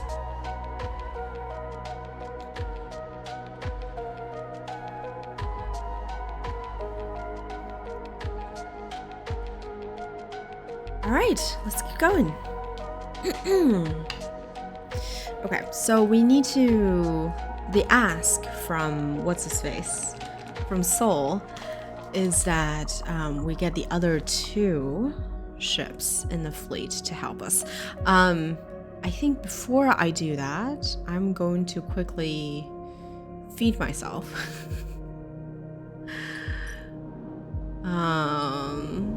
Before things gets out of control. And we'll go convince Aki and Peter. Though every talk with Aki is such a treat. I like her a lot. She is very dear. Dear in my feelings. And she has like the best clothes design I've seen in this game. All right, Aki. Let's start with Aki because she's a treat. Look at her. Look at the design. This is the mask for the dust houses. Like, I think the inspiration is very Middle Eastern, very deserty. So they have a dust house for, you know, the plants are native to Ember Steppe, which is one of the moons, and like all the layers of clothes because they use the plant's fiber to create textiles. And I am just a sucker of orange and yellow hues, so you can see why I'm a simp. Ah, man, Aki. I knew you'd come. Maybe that's not the right tone. I knew you'd come. Aki greets you outside the dust house. The dust house, her eyes as bright as always. You're very welcome here, as always. Good to see you, Aki. Aki smiles, and you, sleeper. Aki puts a hand on your arm. Walk with me, and she guides you past the dust houses. You look inside and see other members of the crew working in the orange dust, planting and tending to the steppe ecosystem. We are to be the suppliers for the evacuees, I'm sure you've heard. We will put the dust houses to use. She leads you past a dust house where the dust is less. The orange glow not as bright, the air a little more clean. We are adapting slowly, but we are adapting. We have to produce food, clothes, necessary things for the journey ahead. She smiles. The plants of steppe are once again sustaining a population, and that makes me proud. Aki stops at a half-empty dust house, scoured of its sand. It is being filled with mulch. We brought this from the greenway. She stares at the green and brown, a strange sight, even to you, now that you're used to the ember dust of steppe. I admit, it is hard work for us. We're not familiar with these plants. Can you help us? Aki meets your eyes. I will do my best. Thank you, she nods solemnly. I know that the eye is suffering and that it is at risk. I know what that is like. Thank you. I wish I had a lesson to share with you from our loss on steppe. She shakes her head, but for the moment I cannot see what that might be. She gathers herself. If it gives you meaning, the work here is steady and worthwhile. But if you do not have time, she smiles a weak smile, I will not blame you. Hold on to your memories, but not too tightly, she pauses. Sadness will not sustain you. Wise words. Wow. Okay. She falls silent, and you both watch the work in the dust house for a while. You can already see the greening fringe of moss on the mulch in the dust house, the first signs of new life. Will you soon be like the people of Steppe living behind a home? Or will you be stubborn and hold your ground, despite what it might mean? You wait a little longer with Aki, the moment a welcome suspension in time. A rare moment in this rush towards an end. You glance at Aki as she puts a hand on your shoulder in solidarity. After a short while, Aki sighs.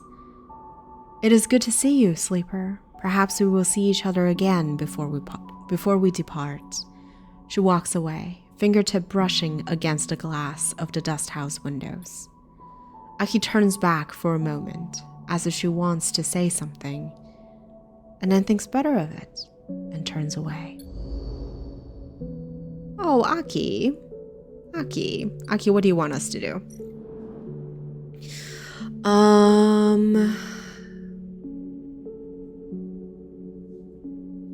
To be used on the flotilla's dust house tending. To be used on the flotilla's outward trip, the dust houses will need careful tending, especially those being adapted to greenway plants. Wow. Okay. And then this one, Peter. Oh boy, Peter. This is Ember Song. The docking axis is in chaos when you arrive. The staccato burst of welding torches, and the shouts of crews scattering, the rapid flow of supplies and kit from dock to dock. You can tell already that news of the flotilla's imminent departure has reached this place before you. Come to join the Exodus, sleeper? Peter approaches you from one of the working crews, a smile on his face and a lightness in his step you haven't seen before. He's ready to get the heck away from the eye, isn't he? He's ready to go, this guy. Are you enjoying this? Peter shrugs. Refitting our ship, building systems, improvising solutions. That's what half of us live for. Are you really surprised? Are you afraid? You forget that every person here has fled their home once before. We wake up afraid. At least now we have something to be getting on with. Peter eyes you. I suppose you're here on Soul's order again. He winks at you. Nothing Ember's Hearth like to do more than ordering people around. You guessed it. Well, Soul has a lucky anyway. His request for us to dismantle the axis and be the vanguard for the flotilla's onward journey to the starward belt aligns perfectly with our plans. What plans? To leave this damn place, of course. We've been prepping ever since the cordon collapsed. If we can build our escape and make the Hearst ships think we're complying with their orders at the same time, then it's a two-in-one for us. Peter shakes his head. Those idiots will never see it coming. You're leaving the flotilla? We are our own flotilla, sleeper. Peter looks away at the busy axis. We aren't going to tie ourselves to Hearth and Step any longer. Why would we? To help them. Peter scoffs. They're taking on evacuees from the eye, that's what I heard. So how about they help themselves before they ask us to make up for their bad decisions? Peter looks down. Look, nothing against you or yours, sleeper, but we have to get out from under the shadow of Step and Song. And this is the time, Peter grimaces. We won't let the flux catch us again. Not a chance. And for the first time, you see fear in his eyes. Want to help us make that leap? Grab a torch, talk to a crew, you're welcome to it, Peter sniffs. Every person here is free to prove themselves. Let's see. Peter nods. Just a stop on the road, sleeper. I'm afraid that's all this was. Peter glances out past the docking axis, through the outer windows to the stars beyond. A lot of space out there for those willing to take it. He looks you in the eye. I hope you'll be around before we go. But if not, he smiles. Stay strong. And with that, Peter thumps you on the shoulder and heads back to his crew with a purpose, a direction visible in every step of his rapid stride. Ooh, I think Soul needs to know this. I mean, he should know this, I think.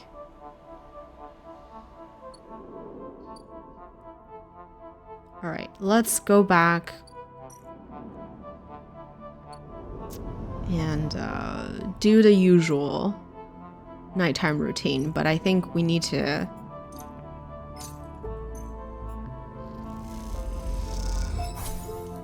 take care of this.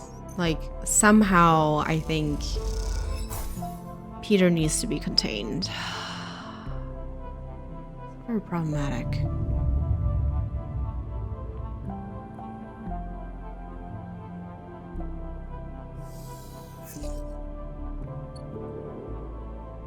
Alright, I don't think Peak needed anything from us, right? Peak is like, meh.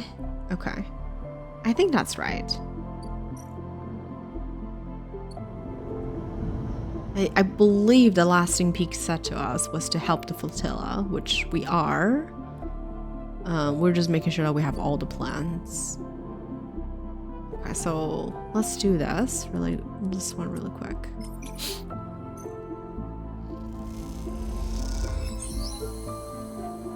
So that's done. They just keep coming. Perhaps the Flux event scared enough people that they really believed the eye would collapse. Perhaps they're sick of Havenage, of the council's infighting, and the hardliners. Perhaps they just want to take a chance at some new future, a place that is anywhere but here. That's kind of like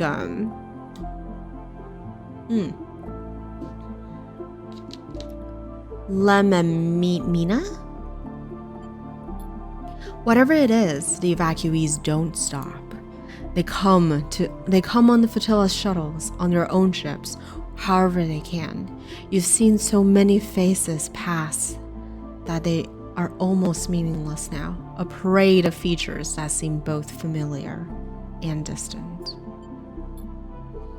You've been helping people, lifting bags, bringing in supplies, directing them to the berths you helped build. Some of them recoil from your touch, still unfamiliar with sleepers. Others treat you with pity. Some with hate, snatching back their bags and storming off. Still you help. Still you carry boxes and bags. Nothing can stop you. You don't look for Soul. You know he's busy, just like you, trying to make this thing work. Trying to fit as many people as will come onto the Pilgrim Seed. You know you will see him before this is all over. You keep working, but there's something in the back of your mind, something eating away at you.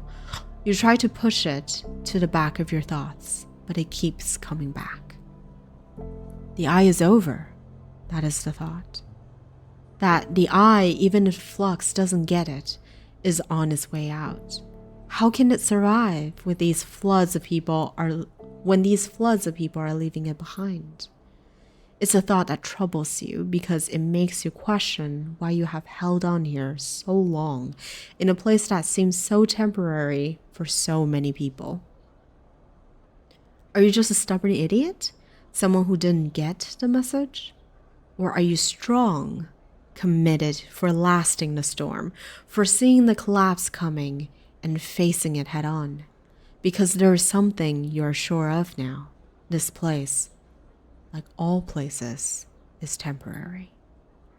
And as each phase passes you, each family packs up and gets on board the Pilgrim Seed, it feels ever more temporary, ever more fragile. Which means it either desperately needs protecting, or it desperately needs to be left behind. The choice is yours. Ooh, so good. All right. Dust houses. I will pretty much always take the +2. So, into it. I think we should be able to do all of this. Yeah. Well, not the whole wheel today, but everything in 12 cycles. We have enough time.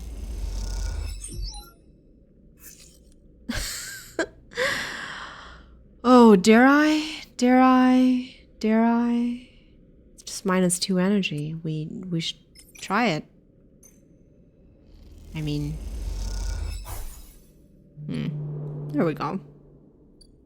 Alright, so same deal. Maybe I should sleep here now. But I do want...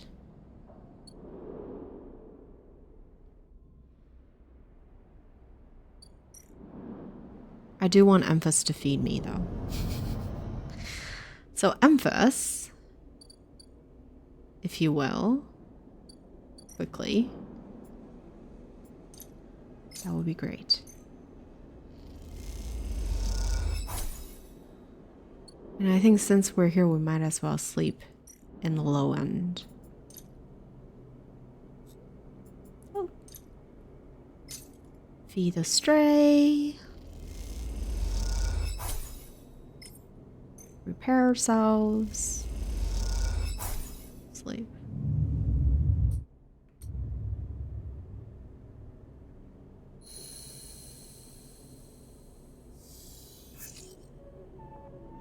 All right, what is going on?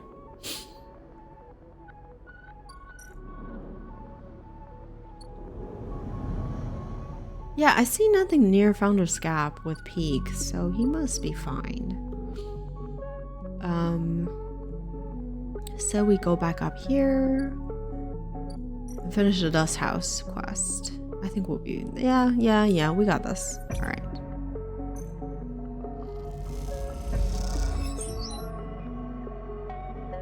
We start to get a sense of how steppe and greenway plants might work together, feed each other, form new symbiotic relationship. That's amazing. I love it.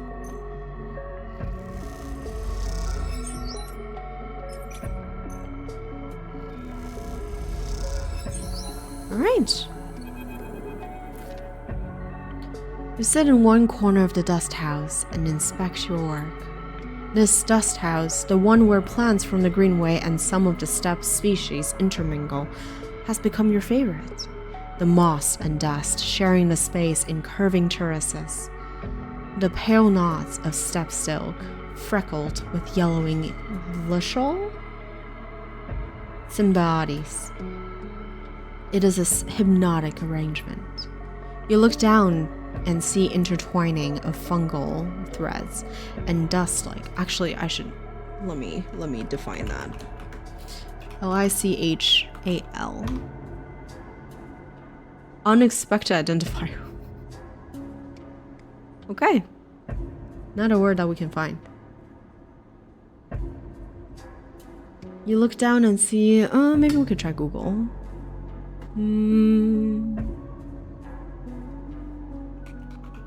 What is it? Definition?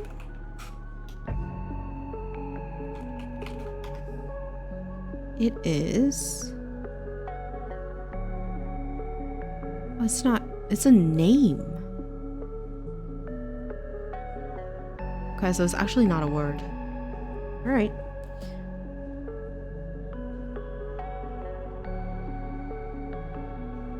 You look down and see the intertwining of fungal threads and dust-caked roots and feel a little glow of pride at what has been achieved.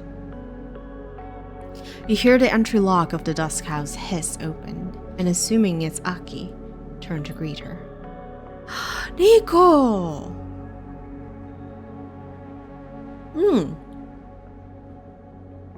Oh, she's great too. Sleeper. Should have known you'd be here. Riko smiles her warm smile, leaning on her crutch. You must be one of the most green-fingered people on the station. Riko! Now, has it been so long? Yes, it has. You don't know how much I've missed you. She smiles a wry smile. No need for any drama. I met some of the steppe refugees in the Greenway. They were gathering plants and I confronted them. Turns out they were very friendly. She smiles to herself. Aki was very apologetic, but I told them they were welcome to anything they liked. She told me I'd be welcome to come see, and well, I thought I'd take her up on the offer. She looks around the dust house. I don't know why I keep calling it dust house. It's dust house, isn't it?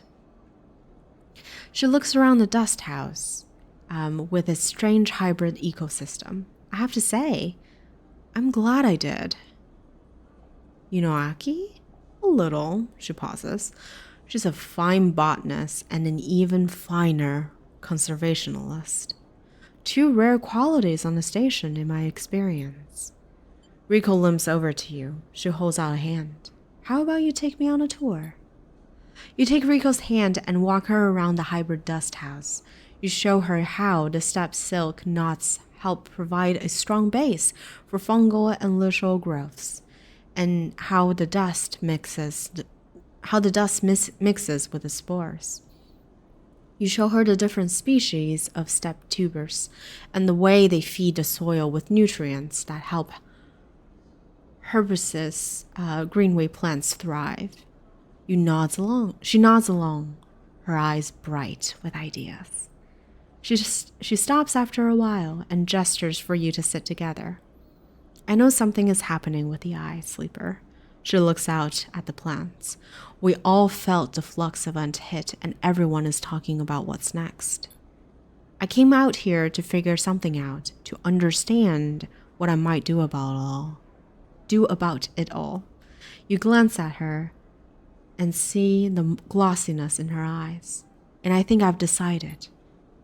What you have done here, what Aki and the other steppe refugees have done here, is incredible. A whole new ecosystem built from the strange, artificial, changed remains of two worlds. But I am not of two worlds. I am of the eye. A tear runs down her cheek. Like it or not, I'm entwined with the station. I am all growth. I don't have that much time anymore, and it seems to accelerate with every cycle, she frowns. It blurs together, separates, overlaps, comes back to me in strange ways. The time I do have, that's time I want to spend on the eye.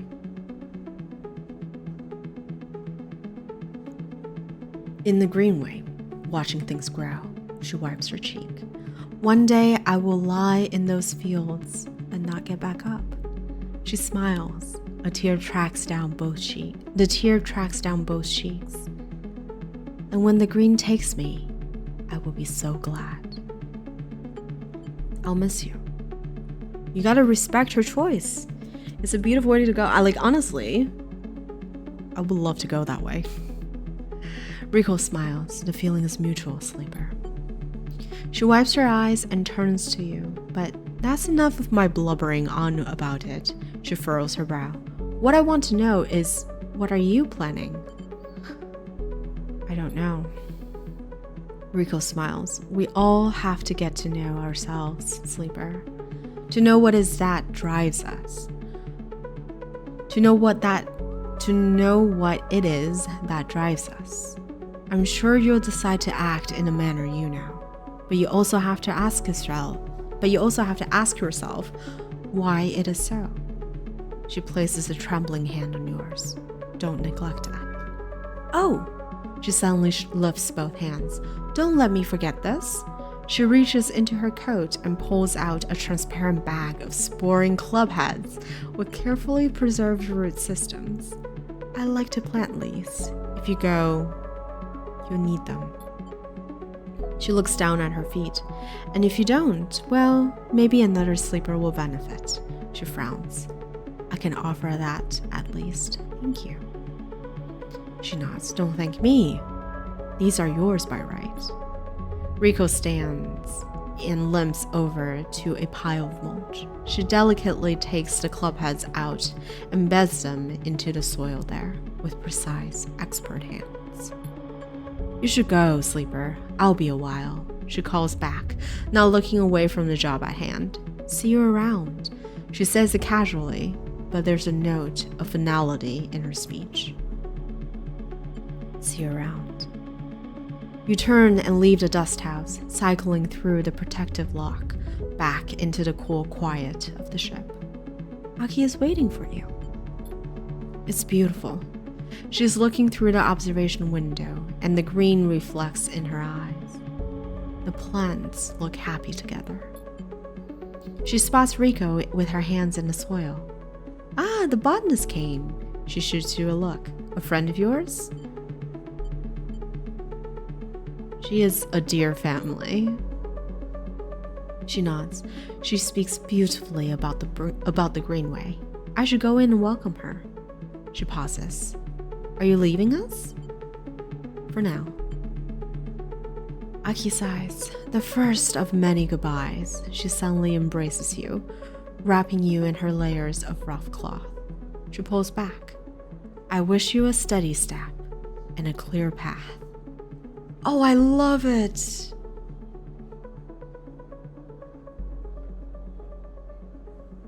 Oh, I love that. I wish you a steady step and a clear path. She smiles. A farewell for my world. Godspeed. She smiles. I like how that sounds. Godspeed to you. She nods and smiles one last warm smile before turning and entering the dust house. No, Ossifer. It's hi, how are you?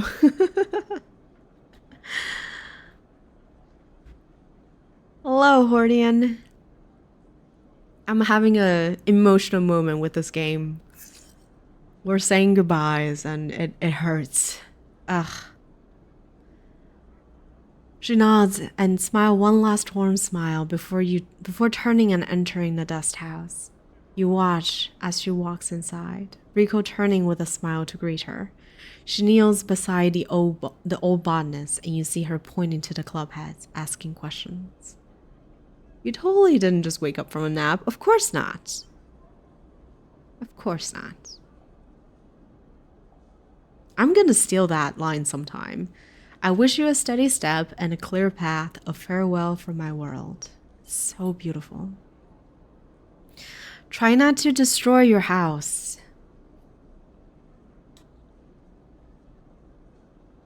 You are unable to hear them, but despite that, you can easily imagine the measured, even tone, laced with excitement that Rico is using to explain the club hats, the Greenway, and much, much more. Rico is like a loving grandmother. I love her so much. You turn, leaving them to their conversation. Your step is light, despite the burdens you carry, and the smile Rico and Aki were sharing is somehow still on your lips as you depart. These are like two of my favorite people I've met. Really, Rico, Aki, and Emphas. It's really down to those three. Oh, and the lady at the distillery. What is her name? I think before we decide on any finality, I need to go back and see her again. If I can. We will see if I'm allowed. Oh boy. Dock dismantling. The ships from Embersong will act as scout and security for the evacuees. That means dismantling their docking access. Either is fine for us, right? I mean, if we stick with the 6s, this is gonna be fine. Engineering actions is generally better for us because we could get a scrap. Oh, that's not good. Okay. I think we need to go heal. Real quick. What is this? Oh, that's the waste.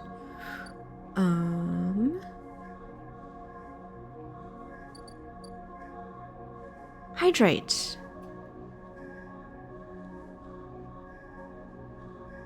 I am hydrating. Ooh. And stretch? Let's see if I'm crunchy today. Oh, that's a little pop. Not too bad. I should do some proper stretching later today, though. I'm still a little sore from the hike. All right, what am I doing? Oh, eating. Emphas. Feed us.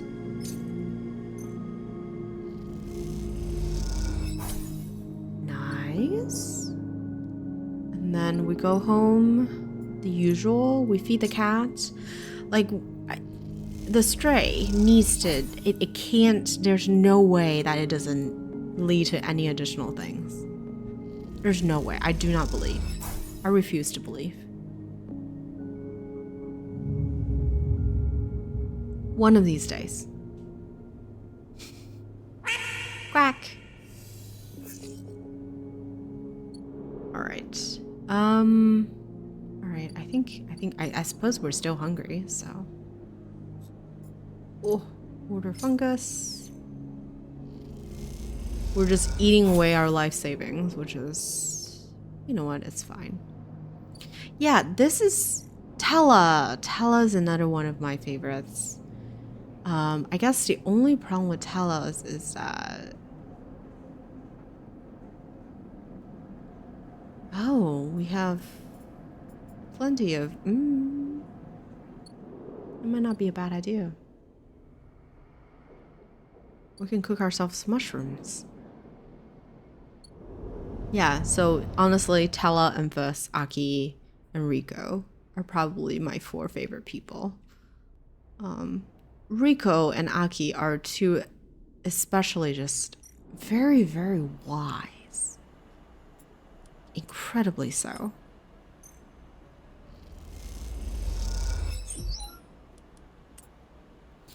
All right. How many more? Getting there? We should be able to finish this, like this cycle, I think. Yeah.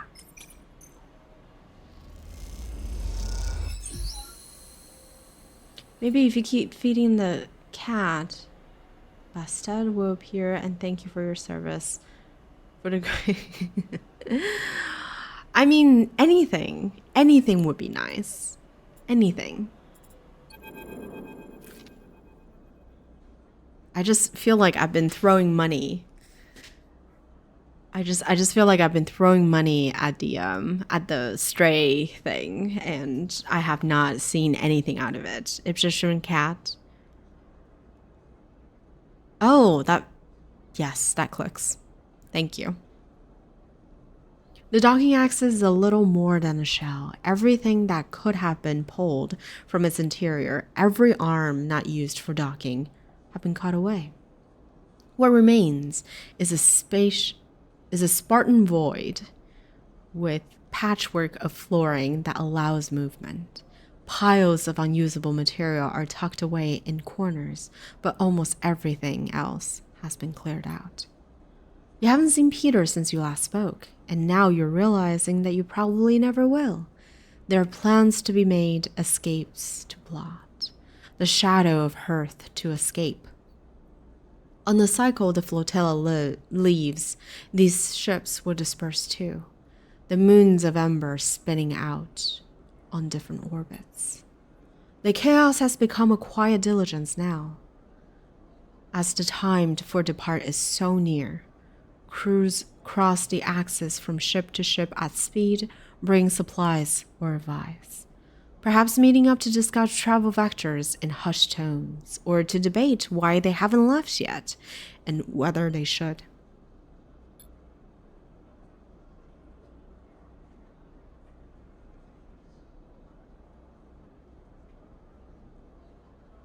Among these singer crews, recognizable for their specialist clothing and often shorn heads, you see the occasional refugee, a paying passenger, or replacement engineer or pilot perhaps, come from the eye to seek fortune with the singers.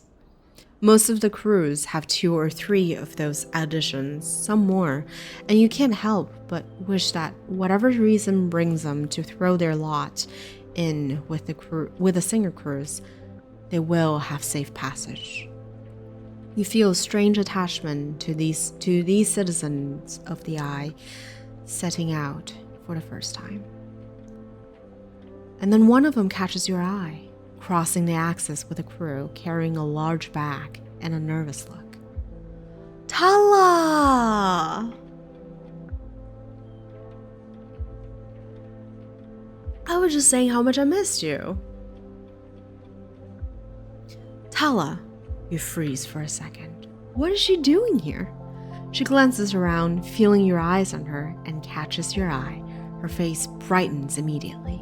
Sleeper! Tala mutters something to her crew and rushes over, dumping the large bag at your feet and embracing you without thinking. Good to see you, she pulls back. And you, she smiles. But then it quickly fades as she realizes the context in which you're meeting. She sheepishly glances at her bag. Sleeper, she pauses. She pauses again, folding her arms defensively. I'm going to Starward Belt. She waits for your response nervously. Why don't you say? She sighs. Do you remember me mentioning my family sleeper, my brother? You think back to your blurred conversation in the back of the Bantayan. She came here with me, with my family, when we were little, just after we left Sinza. She bites her lip. She left when we were both teenagers, jumping on some spacer crew heading to the Starward Belt. She sighs. I'm an idiot. She shakes her head, and I'm going after him. She looks down, not sure what to add. That makes sense. She looks at you. It does? She laughs nervously. I'm not so sure anymore. I really don't know if it makes sense or if it's the right thing, but ever since I heard that was where the refugee flotilla was going, well, I couldn't stop thinking about him. How did you hear? I work in a bar, she grins. I've heard every bit of gossip this place has to offer. Speaking of the Bantayan, she meets your eyes. Someone will have to run it. She leaves a long pause. I mean, I can ask Francis, he'd be happy to, or one of the others, she blurts out. And of course, if you're leaving with the flotilla or someone else, it'd be totally okay. You wouldn't need to say yes, it's no pressure, it's fine, whichever way I was thinking. I'm not sure. Tala nods. Sure. I mean, I just sprung on you. But, she glances at the crew she was walking with, who are chatting a little way away. There's not exactly much time. So, considering that, she grabs the key hanging around her neck, the key to the Bantayan. Do you want to take it? Oh my god.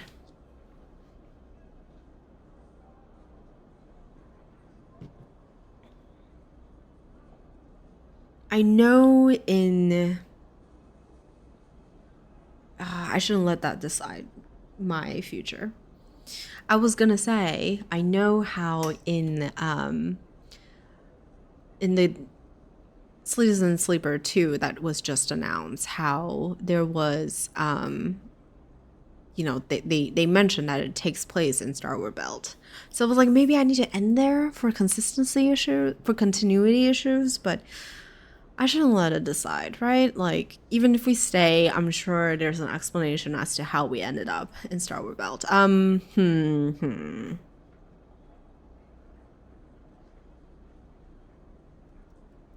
me think about this. I don't know. Yes, I'll take it. I'll stay. Unless Emphas is leaving. If Emphas is leaving, I'm leaving. Easy. Simple as that. Tala leaps forward and embraces you again. Thank you, Sleeper. I couldn't be leaving it in better hands. She pulls the key from around her neck and places it around yours as if presenting a medal. Remember to lock up, especially the back. And remember to empty the still if you are leaving things closed for a few cycles. And she stopped herself. I won't be gone forever, of course. She blinks away a tear. I can come back and check in maybe once I find my brother. She pauses. unable to finish the thought. She smiles at you, and you can see the weight lifting off her shoulders. Her eyes already drifting toward the crew, the ship, the next big thing. She's ready. I better be going, she nods at the crew nearby. Not a good start to keep my guys waiting. She lifts the bag onto her shoulder. She looks down the curve of the eye toward the overlook. Thanks again, Sleeper, for everything you've helped me with. She nods. I wouldn't have been able to leave if I hadn't made things work here. She adjusts the bag. Dad wouldn't have let me. See you around. She nods. Hope so. Then Tala turns, heading back to the crew who will carry her to the starboard belt. You watch her go, and despite the departure, it is hard to feel sad about Tala. You know her energy will carry her forward, and you hope her brother is somewhere on that bright path. You hold the key in your hand, the metal still a little warm from Tala's body. You turn it over in your fingers, thinking about how it feels like a tool and a burden. You can still lock up and leave, you figure, but now that will feel like breaking something fragile. And if you stay, well, who knows what this little metal promise might grow into. I have 3 points. Should we just do interface? Oh, might as well.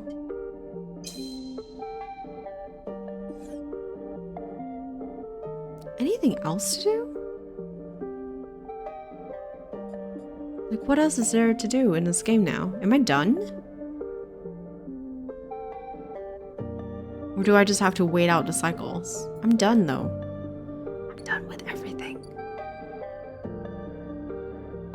Oh, is there anything else in here?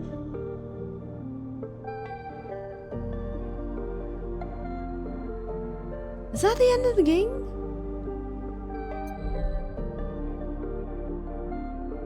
It's a little anticlimactic. No, I don't think so. I think we would have to at least witness the departure of the flotilla. This is this is the end, beautiful friend.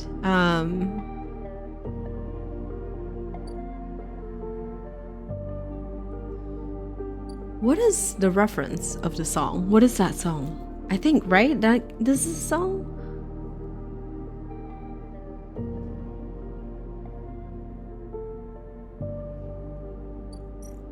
Evenage offices. Can I? The song is called The End by The Doors. Maybe I don't know it then. I'm not so sure anymore. I think I really want to say that we're basically done. I don't know how to pass the time.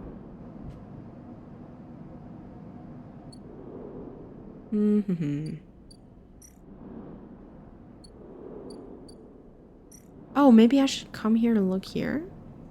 No, I've worked... I don't think there's that...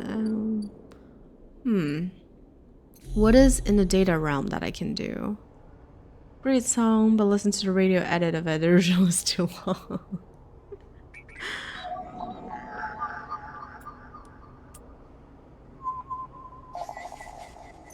We'll keep extracting data. I don't know what to do anymore, really.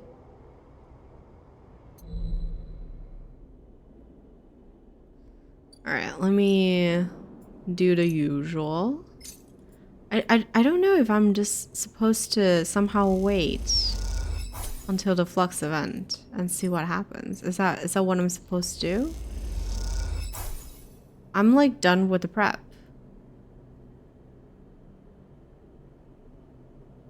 You have no problem with long songs, but this one drags too much. Is it just like the same?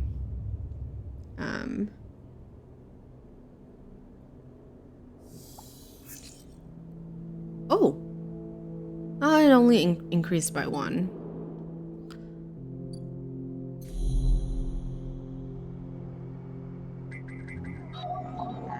Speaking of songs, I feel like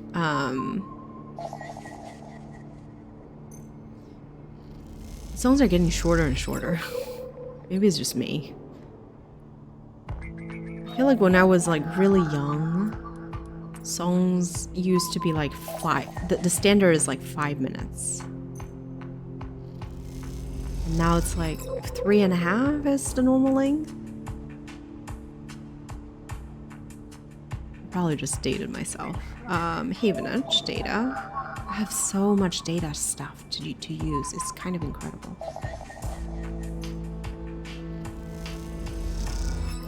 The long bit don't add to the song. I see. Havenage agent. Okay, I can't use that one there.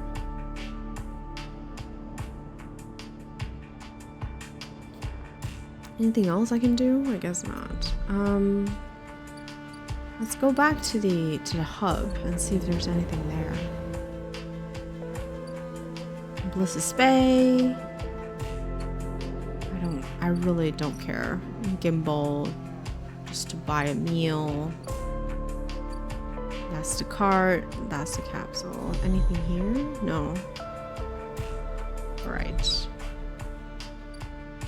Send.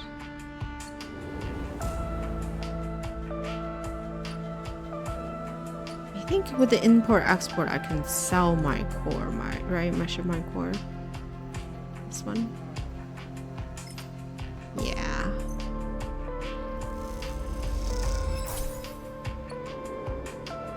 Okay. Freight. Oh.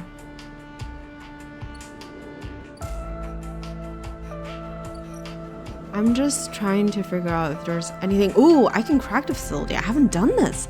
How can I not have done this? That's crazy. Hold on.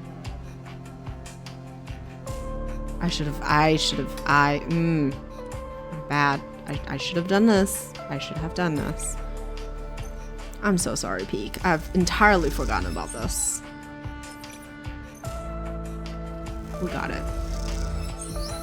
There we go.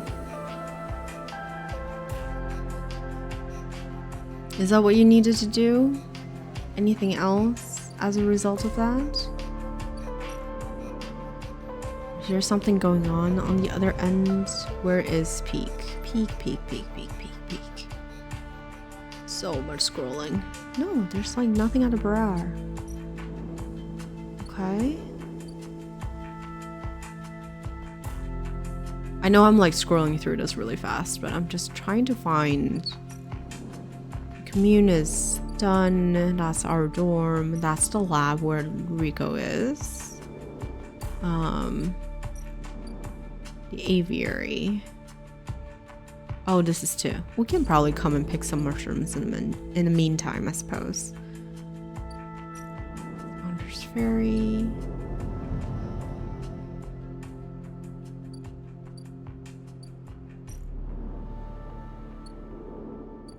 So we've done that. Tea house. Huh. I don't know what this will do, but I guess we'll find out.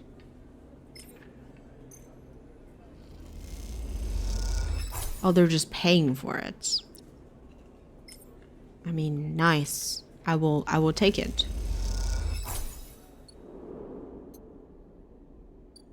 Infestal, or fabricator, or exchange.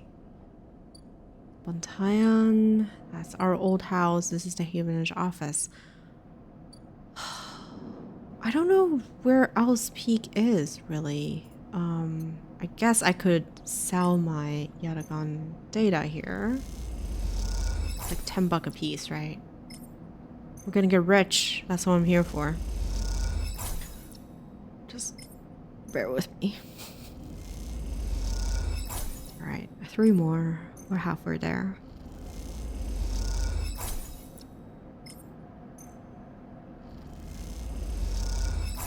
And last one.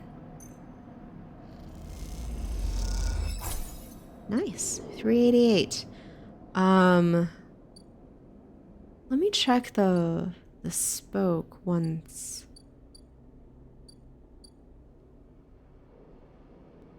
just in case he went up there. I don't think he is.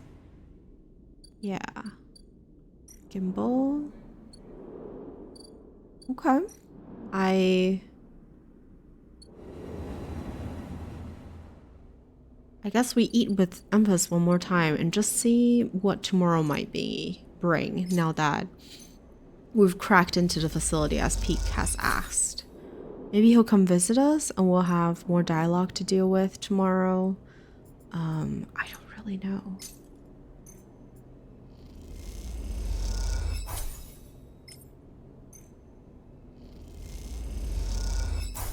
Okay, and then we sleep.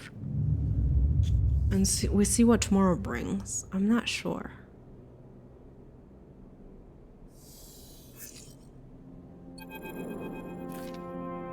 The eye. There we go. Peak slate chirps in your pocket. You take it out. A message. The connection is ready. Meet me at the Founder's Gap. Greenway side. Peak. You clench your jaw. It's time. I should have finished that first, before anything else. Oh well, that's okay. Alright, Peak. Let's do this. You find Peak waiting near where you first met, at the entrance to the docking tunnel for the Founder's Ferry. They're leaning beside a wall in the flickering light, and you realize now how different they look from you when you first met. There is a darkness around their eyes, a sense of exhaustion to their pose, and also a solidity, a sense of purpose and self-knowledge. They look concrete, for want of a better world, solid. Sleeper. They spot you with a small smile crosses their face. They spot you and a small smile crosses their face. Glad you came. I wouldn't be anywhere else. The smile grows. Crunch time. They shake their head in disbelief. Let's go. The break in the connection is up ahead. They walk away from the docking tunnel into a ragged, half-crushed corridor that descends into darkness. They poke their slate and a torch flicks on, lighting the way ahead.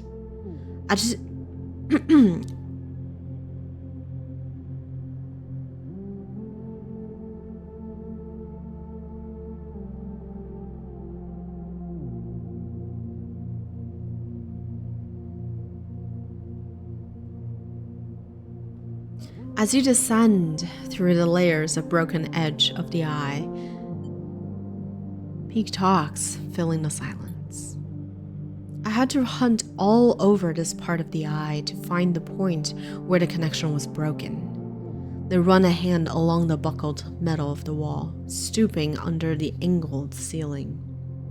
This hole, the gap, got knocked into the eye when Solheim collapsed. It is impossible to tell who did it, but my guess is they tried to scuttle the eye. If Solheim couldn't keep hold of their fancy new station, well, no one could. Peak ducks through the fractured passageway with hanging wires like vines. So this place has always been on borrowed time. I've managed to weave together the old connections and run a new patch down to where the main line still runs through the remaining ribs of the rim. They smile, just like keeping those old XPR platforms running. Ash would be proud if she bothered to help. As Peak goes quiet, the corridor opens out into a wider, twisted passage, with compartments on either side thick with wiring. Here. This is the connection point. You can see where Peak has levered off a panel and hooked up a thick cable to the existing hardware, as thick as a tree trunk. It snakes off into the dark ahead, its yellow rings making it look like some huge and exotic serpent. What now? Now we make the connection. Peak pauses. You both stand there, staring at the point where the new cable meets the old one, the end separate, fitted with multi-pin male and female connectors, embraced inside a metal framework with a scissoring mechanism. Bring them together, seal them, and the greenway will be connected to the rest of the eye for the first time in decades. Peak shifts their weight onto one hip, pushing their hair out of their eyes. I feel like this should be more momentous, like there should be some ritual or ceremony. They pause. Or someone should stop us from doing this crazy thing. Just do it. Peak nods. Pull the plaster off, right? Okay. They hold both sides of the supporting framework, ready to scissor it close. Here we go. Peak wrenches the framework closed, and the connectors thunk together with a sound that echoes down the ruined corridor into the dark of both sides. Both you and Peak wait with bated breath, unsure what it is you're waiting for. Do you expect the eye to suddenly stop spinning or lurch on its axis? For the power to go out, or a shockwave to run through the corridors of the room? You meet Peak's eyes, and suddenly they burst out laughing. What are we waiting for? They put a hand to their forehead. I feel like we just planted a tree and are expecting it to burst out of the ground. They shake their head. Hi, Lenia. Oh, thank you. You didn't have to do that. How are you feeling? How's your migraine? Still going?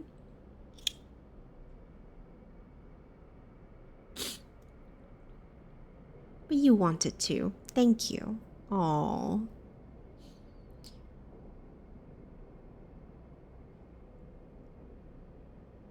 Overstaying its welcome. Yeah. Any lingering is overstaying its welcome. I don't like it when I get headaches. Luckily, I'm very fortunate that I very rarely get them, but I don't know how to deal with them too, because I don't get them all that often. I'm sorry.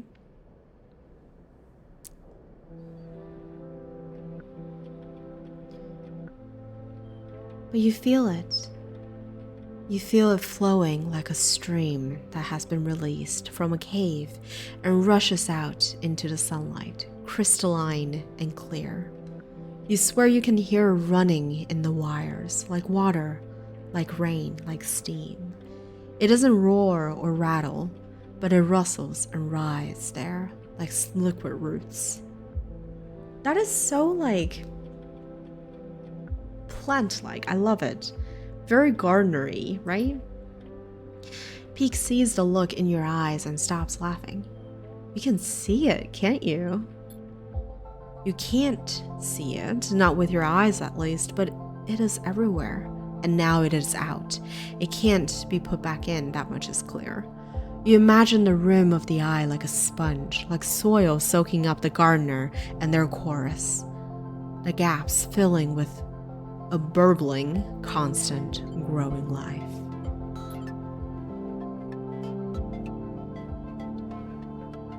Peak stares at you, waiting for something, anything. Gardener is free.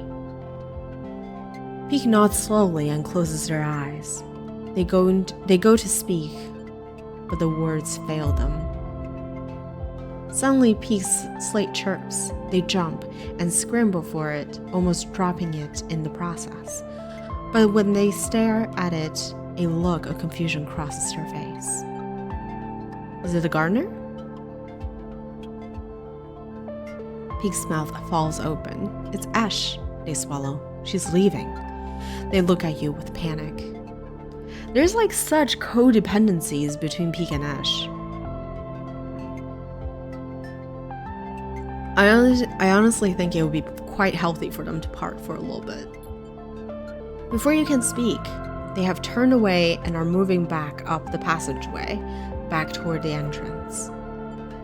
Stay silent.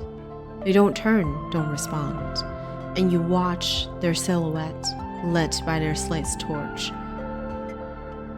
Their slate's torch, oh my gosh, the use of the word torch is brilliant.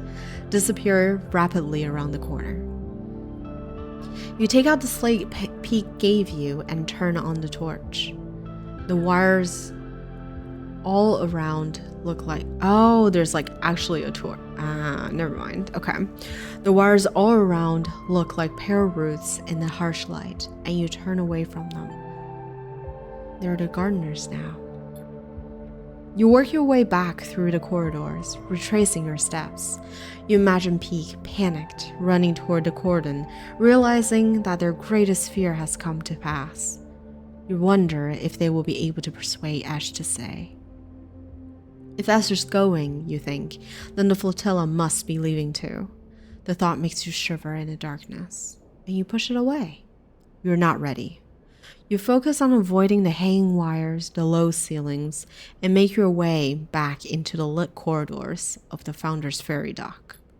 Castor is waiting for you. Praise the VA and praise the writer, I know. With what I read most of the time, oh my god, yeah. The writing is phenomenal. Castor, you look like you're going somewhere. Where are you going? And why do you look like you have a die or dice in your hands? Are you an RPG player too? I have so many questions.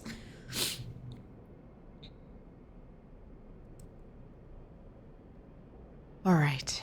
He holds up his hands. Now, sleeper. No need to fear. Excuse me, you shot at me. Or not me, but you shot at my friend the other day. Like, you expect me to not remember it? What is up with you? He raises his eyebrows. I understand now it was my mistake to try to force you. A miscalculation. Why are you here? Good. Questions are good. He pushes his glasses up at his nose. I'm more than happy to answer any you may have. I won't hold you here, sleeper. Castor stands to the side, but I wish to speak. Listen. You stop, giving Castor his opportunity. Castor nods. At first, I thought that if you'll excuse the turn of phrase, taking possession of your particular talents was the opportunity. He smiles, a broad smile. But you are more than that, and I understand that now. Your arrival on the station, your ability to touch the networks, this makes you the very definition of a wild card. He touches the rim of his glasses. Sinestats analysis, my analysis, we could never have accounted for you. This system, the Helium system, is about to experience a significant change. About to open up Sinestats bailiffs, Conway's claimants, and every industry and element an active conscience brings. Yet, this very cycle, you let another wildcard free, Gardner. I have to admit, this development makes me afraid, sleeper. It makes me afraid what an intelligence like this was sacrificed to protect itself, what atrocities it might commit through madness. And yet, Castor's eyes glint. What a compelling object such an intelligence is. Let me protect you, mark you out, keep Sinestat from eliminating by force or legal expediency you, as they will with every other squatter on this ring. Castor claps their hands together. And in exchange, when Sinestats come for this place, you facilitate the handover. You calm the protocols, you give us the Gardner. Never. Castor takes their glasses and polishes them. Disappointing. You begin to leave. That is true. What is true? Never. As you approach, he speaks quietly, an urgent whisper. I do not wish to see you lost. Intelligence is compelling indeed, yeah.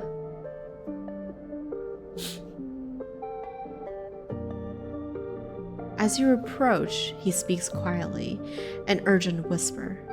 I do not wish to see you lost.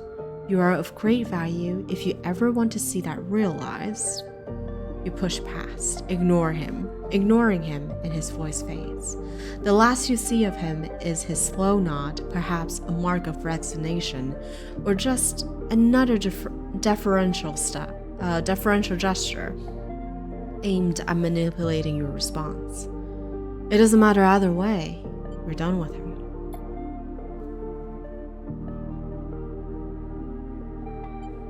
You head towards the cordon, peak, and the flotilla in the forefront of your mind. Okay, I think we need to rush. Let's go. Ooh, that's new. I could have sworn I never noticed that there before. The star?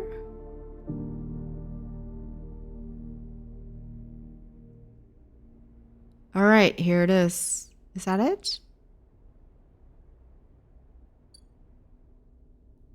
I guess. I guess. Peek, what's up? Hi, Susan. Oh, I just realized you rated me. I'm sorry. I should have had, like, I didn't hear any of it. Welcome in. Hello, Raiders. Cotton ball. They better be clean ones, Hordian. They better be clean ones. Hello. Hi, Raiders. Welcome in. I hope you guys are having a good one. We are just finishing Citizen Sleeper. Oh, I don't know. I think we're finishing, but I've been saying that for like the last 3 sessions.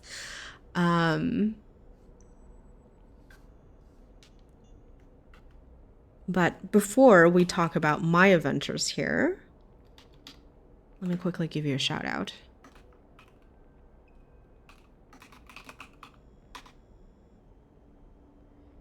You were playing Demonologist. How is that? Did you enjoy it?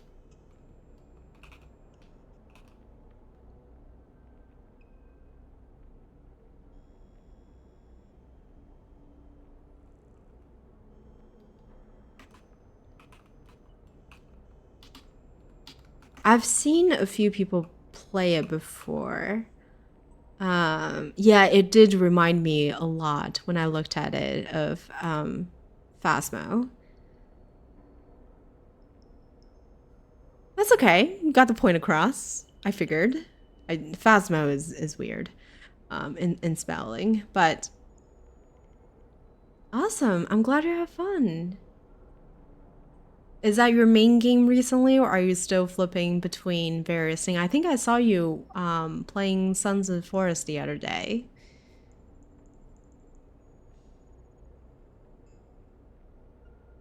Yeah. Welcome in.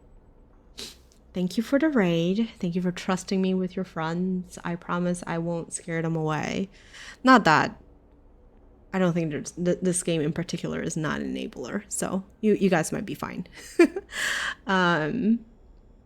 This is Citizen Sleeper. It is a sci-fi space background text-based RPG, basically. So if you know about Disco Elysium, this is very similar in style to Disco Elysium, but perhaps less political and less over the board.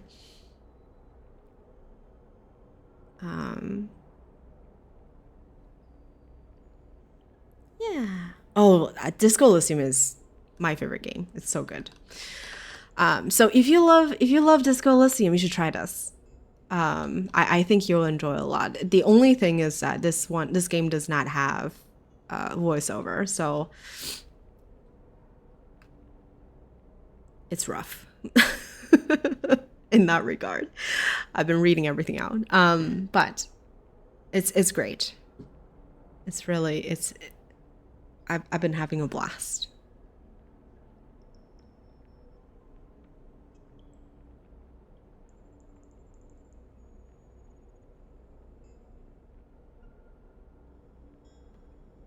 And yes, disco is great too. So we had just basically a disaster is coming, and we thought that we might be able to. I'm surprised that you have never. I'm sorry, I kept getting distracted. I'm surprised that you have never played Disco Elysium, Hordian. I know you've definitely watched Siren played it of the Silver Stream, but I'm surprised that you have never played it yourself.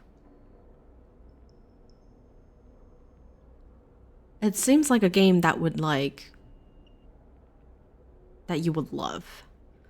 I just know someone was murdered in that game and that they're a communist. To be frank, I might be playing again in winter. Like, to me, that's a very wintry. I don't know why. I love playing that game in winter. So your small brain, that is the greatest farce I've heard in a long time.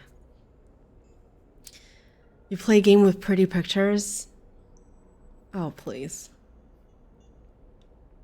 It does have pretty pictures, though. Honestly, don't get me started with recommending people Disco Elysium. I can go on for days. It's my favorite game, so. But where we are in this story, we're kind of, where are we? Oh, natural disaster, not natural disaster, basically a man-made disaster was about to happen, and we're trying to do everything that we could to, get people who want to evacuating with a fleet, and those who would like to stay, we're trying to make it such that we can withstand the disaster. That's kind of it. And one of our main, I don't want to use the word accomplice, but I'm going to use it anyway because we're kind of doing it undercover. Kind of like Frostpunk. I love Frostpunk too. Oh my gosh. Kronos, you're like pushing all of my buttons today. No, I would not say that this game is like Frostpunk. So,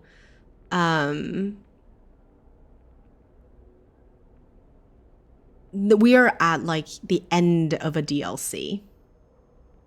And the DLC is very centered around a particular event.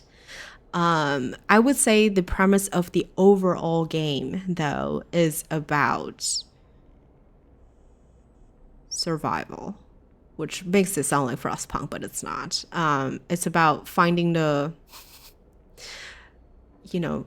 cutting off the appropriate ties, going under radar when you need to, work as a bartender or do biddings for others because you have no choice but to do those in order to survive, and try to find balance between all the things that people are making you do and the things that you want to do, and your conscience, all of that.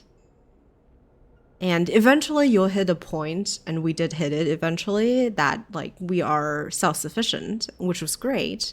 And you'll encounter people whom you'd like to stay with, and people who you're friends, and people who are enemies. And you get to send away people that you've become great friends with, people that characters that I've grown really fond with throughout the game. It's all a process of, I think this whole game is a process of making connections and learning how to say goodbye. And it's very beautiful in that way. And of course, there is a background dialogue of late stage capitalism, corrupt officials, unions, stuff like that. But that's, the more intellectually interesting aspect of the game, if you would. So yeah, if you like Disco Elysium, I highly recommend it. And Citizen Sleeper 2 is just announced. So the sequel is just announced. I don't know when it's coming out, but there's that to look forward to as well. And the music of this game is phenomenal. Okay, my rant over. I love this game. Can you tell? All right, what have you been saying, Hordian? Let me catch up. Diablo, Factorio, Terraria. Oh, Age of Empires requires a lot of brain. I don't know what you're talking about. Today, you learned that you'll never use lard again in your life. Buddy of yours was moving. You helped him. He was going to throw a lot of food in the trash. You took the food pile home. In a pile, there was lard. Are you sure it didn't just go bad? Maybe it just went bad. Like, lard should be fine if it's fresh, I think. I don't use lard ever, but yeah. I don't think it's supposed to be bad. Maybe it's expired or something, potentially, Hordian. Yeah, so yes, Chronos Choice Matter RPGs. This one is great. So, as I always say, this is what I do a lot. You know, I love recommending people games, and if this is something that you would love to play yourself, don't let me spoil and ruin your first play experience. Feel free to pop out if you need to. And yeah, otherwise, you're welcome to stay. Feel free to stick around and, you know, take a look at the writing and see if you like it and, you know, stuff like that. Your dual look. Excellent. You're number 2 that I kicked out of my stream today. But yeah, thank you again for the raid. You do enough reading with your book club. You just don't like playing reading heavy games. That's fair. I understand. I'm the entire opposite. I don't read enough otherwise. So this is how I read. I just play games and read. The reason why you come here, you read with me. Excellent. You arrive into chaos at the cordon. Why? The final shuttle are leaving the ramshackle docks. Okay. Let me try to read that again. The final shuttles are leaving the ramshackle docks that formed along the edge of the gap during the flotilla stay. As they do, groups of evacuees pushed on board, hoping to be among the final people to escape from the eye. The fear created by the flux event became a series of rumors, and those rumors have driven many out of their homes. Others have staunchly doubled down their position on the eye, refusing to accept any gossip of a second collapse. You aren't sure what you think? Is the collapse a certainty? Oh, you are unsure what you think. Is the collapse a certainty? Will Peak's action this cycle have changed anything at all? You are tired of these questions and instead set out to look for your friends. You quickly spot Peak and Ash at the far side of the chaotic bay. You quickly make your way through the crowds, slipping between the gaps in the rushing evacuees, stepping over bags and luggage. Progress is slow, but as you approach, you can hear their voices over the crowd. You try to push closer, but there are many evacuees gather around them and their shuttle. You have made your decision, Peak, and it puts you against me. See, this is the thing. This is the thing about Ash that I don't like. She is very like black or white. She does not accept gray in her life.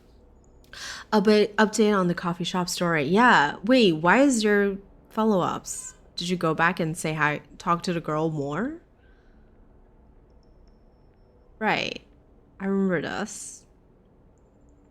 Previously on Avatar. You've been thrown to the coffee shop by the girl who works there's boyfriend, right? What happened? I mean, why is there updates to it? That should be the end of it, shouldn't it?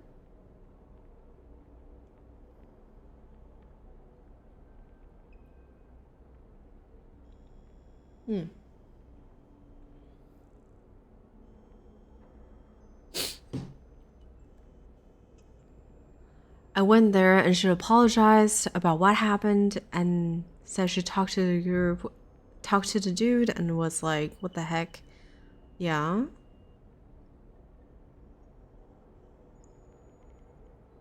So you can go there again. Excellent. Good. I'm glad. Aww. Nice.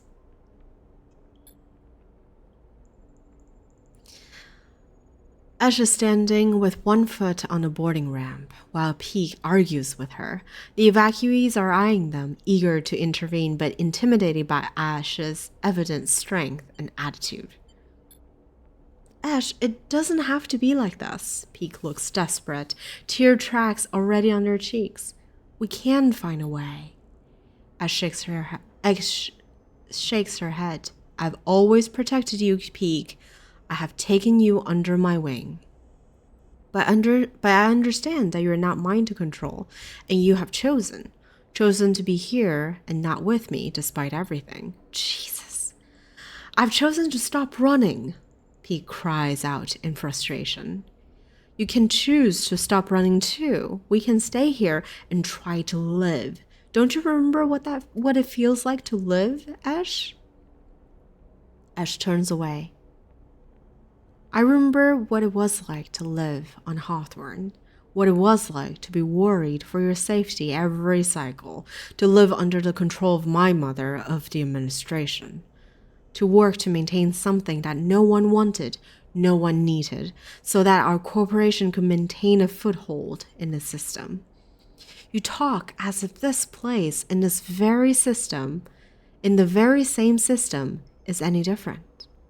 What is there here but the same grind for other masters, for employers, administrators, for those who gain from our struggles? There may not be a corporation controlling the eye, but there is control. There is power in action here. So what then? Peak shouts. You run from anyone or everyone who could ever be close to you in search of freedom, in search of some perfect place where no one has power over you? Peak is crying openly now. I want to be part of something, Ash, even if it is broken and suffering, even if it cannot be free. Ash pauses and takes a deep breath. She nods, her eyes closed. This isn't Hawthorne anymore. We aren't tied by our childhood or by our shared need to escape. We're both just people in the system. She opens her eyes. I release you, Pask. I release you, Peak. You are free of me. Jesus Christ. Girl, what? I mean, I'm glad that she's letting go for the codependency, right, between these two people, but what is this I release you thing? Ash, please. They hold out a hand. There's a life here if you want it. Ash turns and smiles at Peak, her eyes wet now too. Then you live it for me, Peak. I can't. And she climbs up the boarding ramp, the evacuees taking their chance to climb on board too. You watch as the shuttle closes its ramp, lifts off, and leaves the bay.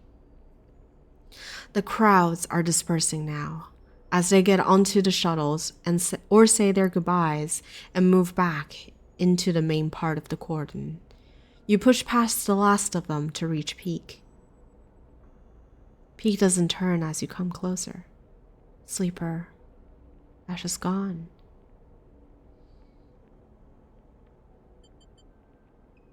She chose to leave. Peak nods. I've known her my whole life. They wipe their face. But since we arrived, we've been going different directions. They turn to face you. I'll miss the Briar, but she'll serve Ash well. I know that. Sleeper! The shout takes you by surprise, and as you turn, you see Soul coming across the bay towards you, the last 2 shuttles loading up behind him. He reaches you, his suit hissing as he does. Can't believe you'd make an old man run across the bay to get you. He pauses to take a breath. The singers have gone. They left at the start of the cycle. They broke away from the flotilla. You smile as you think of Tella, safely cradled within one of those singer ships, on her way to the Starward Belt, and hopefully a reunion with her brother. Godspeed, Tella. That is a very, very shady spacesuit. He's a refugee, right? Like, this is why I think the design is brilliant, is you see people like this, you can tell this guy scrapped together whatever he could get. There's rust everywhere. He is relying on a fairly thin wooden stick to support himself, despite him having all this suit too, right? And I think the backstory that we got is he was inside a robot suit when the flux hit. So the entire robotic system went out. It went black because of the flux. And so I guess this is how much he pried himself out of, right? Like, he freed one of his legs, probably got hurt in the process and decided not to free his other leg, something like that. Because ultimately, like, he did mention that people had to get cut out of their suits and stuff like that. So, and isn't it cool that they decided to leave the headpiece intact? I think the way that the writer described it is like, it's like a little bird cage, which I think is brilliant if you look at it. And you think of Soul, who is like, he is a farmer who got kind of pushed into the role of a leader and carried all of these burdens when perhaps like all he ever wanted was to rake hay and lay in the sun. He's a prisoner. But Godspeed, Tella, Godspeed. What are you smiling at? Soul interrupts your thoughts. They forced our hand. We have to leave now. Soul shakes his head. If we follow close enough behind, maybe they'll end up being our scouts anyway. I reckon any hostile spacers out there will give them a wide berth. Pilgrim Seed will need a little time to make our way out of the cordon, but I'm heading back now to get her started. Thankfully, the step ships are sticking with us, so we'll be plenty well supplied for the journey to the belt. He pauses. Anyway, I didn't plod all the way over here to tell you that. Soul looks between you and Peak with a raised eyebrow. It's now or never, Sleeper. I'm good with my word, and I kept a berth for you. But this is your last chance to take it. He scratches his beard. Make a call. I want to stay. I stay through all of this. I did so much work. I am here to see it through. You glance out at the flotilla beyond the bay, beautiful in the light of Helion's sun. You think of the long journey to the Starward Belt, of the people inside the Pilgrim Seed, of the possible future that awaits. Then you think of the people here on the Eye, of Peak beside you, of Bantaya, of Tella, and the key that still hangs around your neck, of promises and possibilities.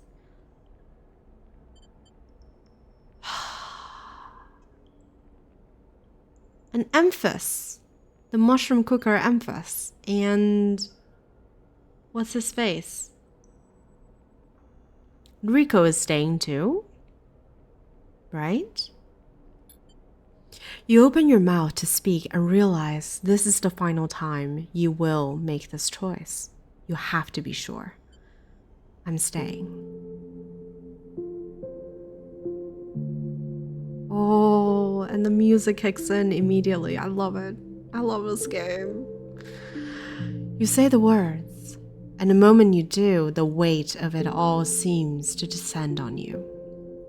You stumble a little, and then stand straight, refusing to be crushed. You feel a tightness in your chest and a haze blurring your thoughts. Oh, I'm sorry, Hordian.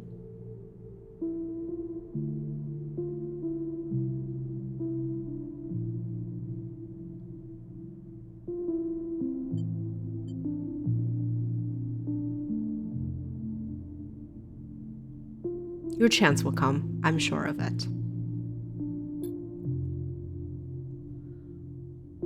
Oh, this is a zoom out of the eye. This is what it looks like, the whole thing. Soul nods. Good luck. He sighs. You'll need it. He grips your shoulder and meets your eye. In the haze, his pitted and rough hand feels so real, so detailed, that it grounds you. And then it is gone, and Soul goes with it, quickly moving to the waiting shuttle. As he does, you watch, unable to speak, your whole body pulsing. And then another hand falls on your shoulder, and it grounds you once more. You turn to see Peak's bright eyes. Let's go, sleeper. You nod, and seeing how unsteady you are on your feet, Peak puts an arm around you and steers you towards the entrance to the bay. As they do, you hear the roar, feel the wind as the shuttle lifts off, and angles toward the flotilla. You don't turn. Instead, you keep your head down and focus on each step. As you do, you feel Peak beside you, holding a little of your weight, and you holding a little of theirs. This is how it will be for many cycles after you both leave the bay and head back into the eye. You will hold things for each other, remind each other of the choices you made, remind each other why it is important to keep going despite the moments when it seems impossible. You will keep each other going. That support will be vital when the second flux event hits the eye, when it knocks the entire free spoke off the power grid, making the whole station lurch with sickening motion. When it cripples systems and corrupts processes, leading sections of the station to go dark or start venting oxygen. When holding on is all you can do while the world seems to come apart around you. And yet, somehow, the eye will persist. System will resist total collapse in ways that will seem inexplicable to many, but to you and Peak, they will signal the awakening of a new force within the station. That new force will bring with it new challenges and new possibilities in equal measure. Strange growths will be reported all around the station in the wake of the flux event. Fungal crusts pushing through pipes and wiring. The eye will go wild and resund, becoming a station of increasing unpredictability, prone to a seasonal rhythm of spore clouds and sudden growth spurts. There will be a strange and unsettling beauty to this paradigm shift, as the greening of the station turns it from a corporate ruin to some altogether new assemblage of biological and mechanical structures. Rika will take on this challenge with energy that seems impossible for her age, and until her final days, she will delight in the new mysteries the eye and its gardener produce. And as this new era consolidates around the station, you will find yourself in a Bantayan, most cycles working to keep the place alive. The cycle where you invite Emphas. I love it, yes. The cycle where you invite Emphas to come make use of the kitchen will go from one-off event to a regular occurrence, and soon the Bantayan will be filled with spacers eager to try the best preparations of the station's now abundant mushrooms.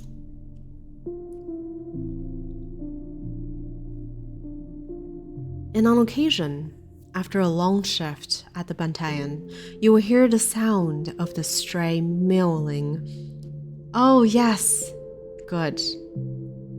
And you will crumble up some food and sit and watch the cat eat, as if it is the only thing in your world that matters. However, into all this newness, the bad old ways will still intrude. Sinistat, frustrated by the eye's resilience, will begin to send more physical threats, and supply ships and traders will suddenly stop arriving, stopped by a blockade of corporate militia.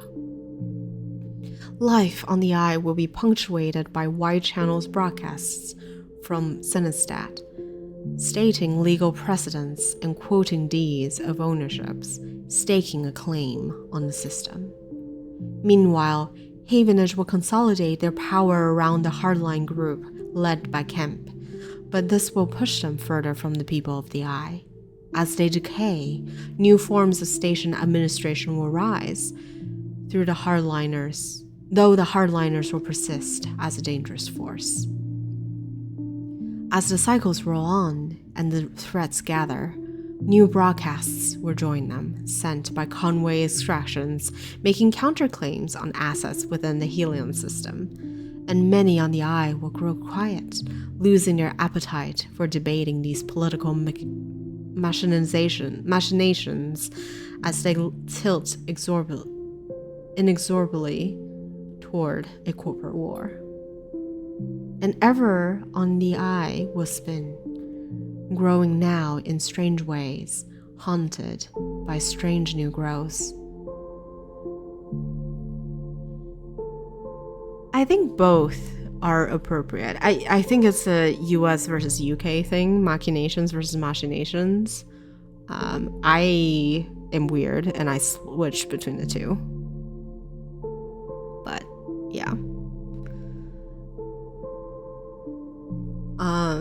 What am I saying? And ever on the Eye will spin, growing now in strange ways, haunted by strange new growths, and hosting cultures of increasing resilience. English is weird. As the Helion systems descends into crisis, you will find comfort in the fungal patterns. Oh gosh. We are like turning into Rico, I feel. You will find comfort in the fungal patterns, the familiar conversations, the spices, and the smell that will accumulate around you as your body continues its unavoidable decay. They settle around you like a veil, and in time it will be impossible to see the Eye without seeing its many variants and versions, pasts and potential futures. And this masking of the world will mark your approaching end. I don't know if I'm ready to read this.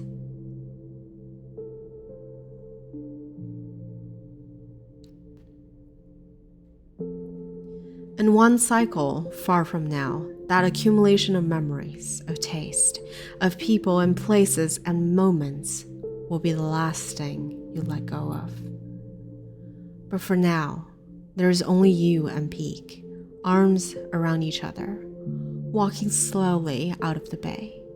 Two figures born of crippled systems linked together, continuing despite your origins. And in this frozen moment, you focus on only the next step, because that is the only way you have learned to persist. And to persist is to believe that a future, any future at all, is possible.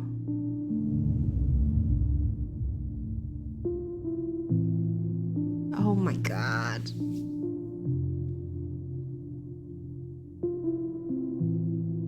That's it. That's the game.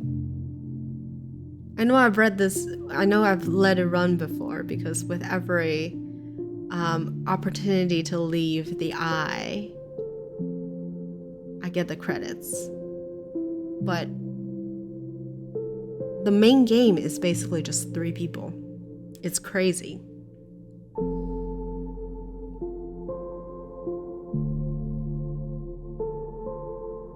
Treasure hunters? What is that? What does that mean?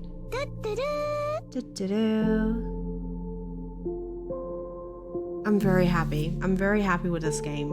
I cannot wait for Citizen Sleeper 2.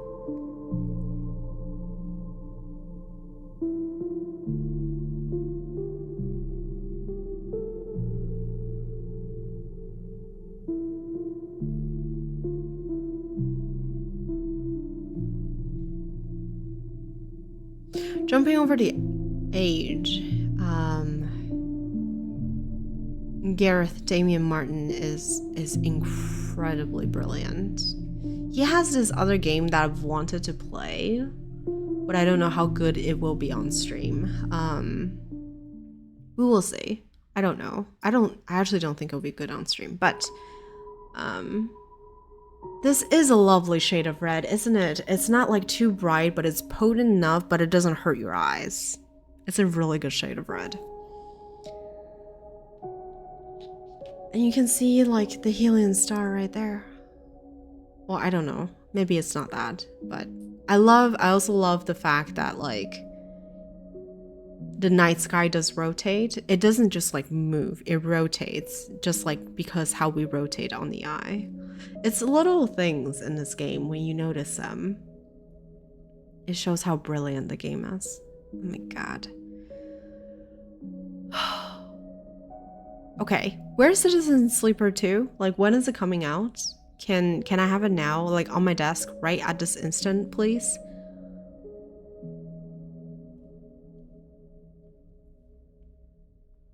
The devil has always been in the detail, yes. Yeah. And I actually really like, I know I've commented on this several times before, but I think the fact that they link health to the number of actions that you can take during a cycle is a beautiful game design. It makes so much sense. It's very intuitive.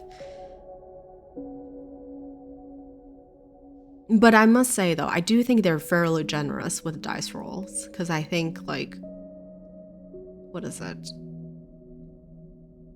Basically, with 6 dice, like you don't have a middle number, right? So I think the game design is a little bit more generous towards the top half, which is great. I'm not complaining. I don't know what I would do if like I keep dying, or I mean, I don't know. I haven't died, I guess. But anyway, great experience, great game. I highly encourage, if my gameplay at all sparked your interest with the game, to explore it for yourself, do it. It's one of those games where you can take on different beginning stats, and I think the experience might be slightly different, but depending on your roles, as well as your choices throughout the game. So yeah, I babbled on long enough. I'm just happy that we finished it. Very content. All right. Well, that's an easy thing. We're gonna go raid wild. He's playing. Wow, I can't talk.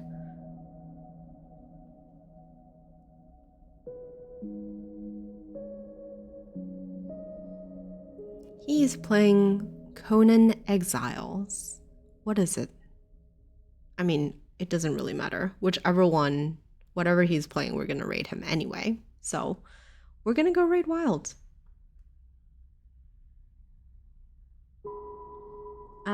But yeah, as always, thank you guys I love being able to finish a game on stream, because I think it's It's a wonderful closure, and I love, I appreciate all of you guys staying with me throughout the journey. I hope you enjoyed, the game. If anything, the music. I will be working to the soundtrack many often times.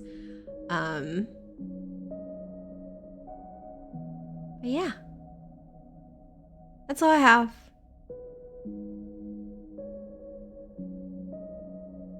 I will be back on Wednesday. I need to figure out a way of getting, what is it called, to play correctly. The extension of Steins Gate. But we'll figure it out. I'll figure it out. I don't know. But I'll see you guys then. Alright? Hordian, Lenia. Stay safe. I'll see you guys soon.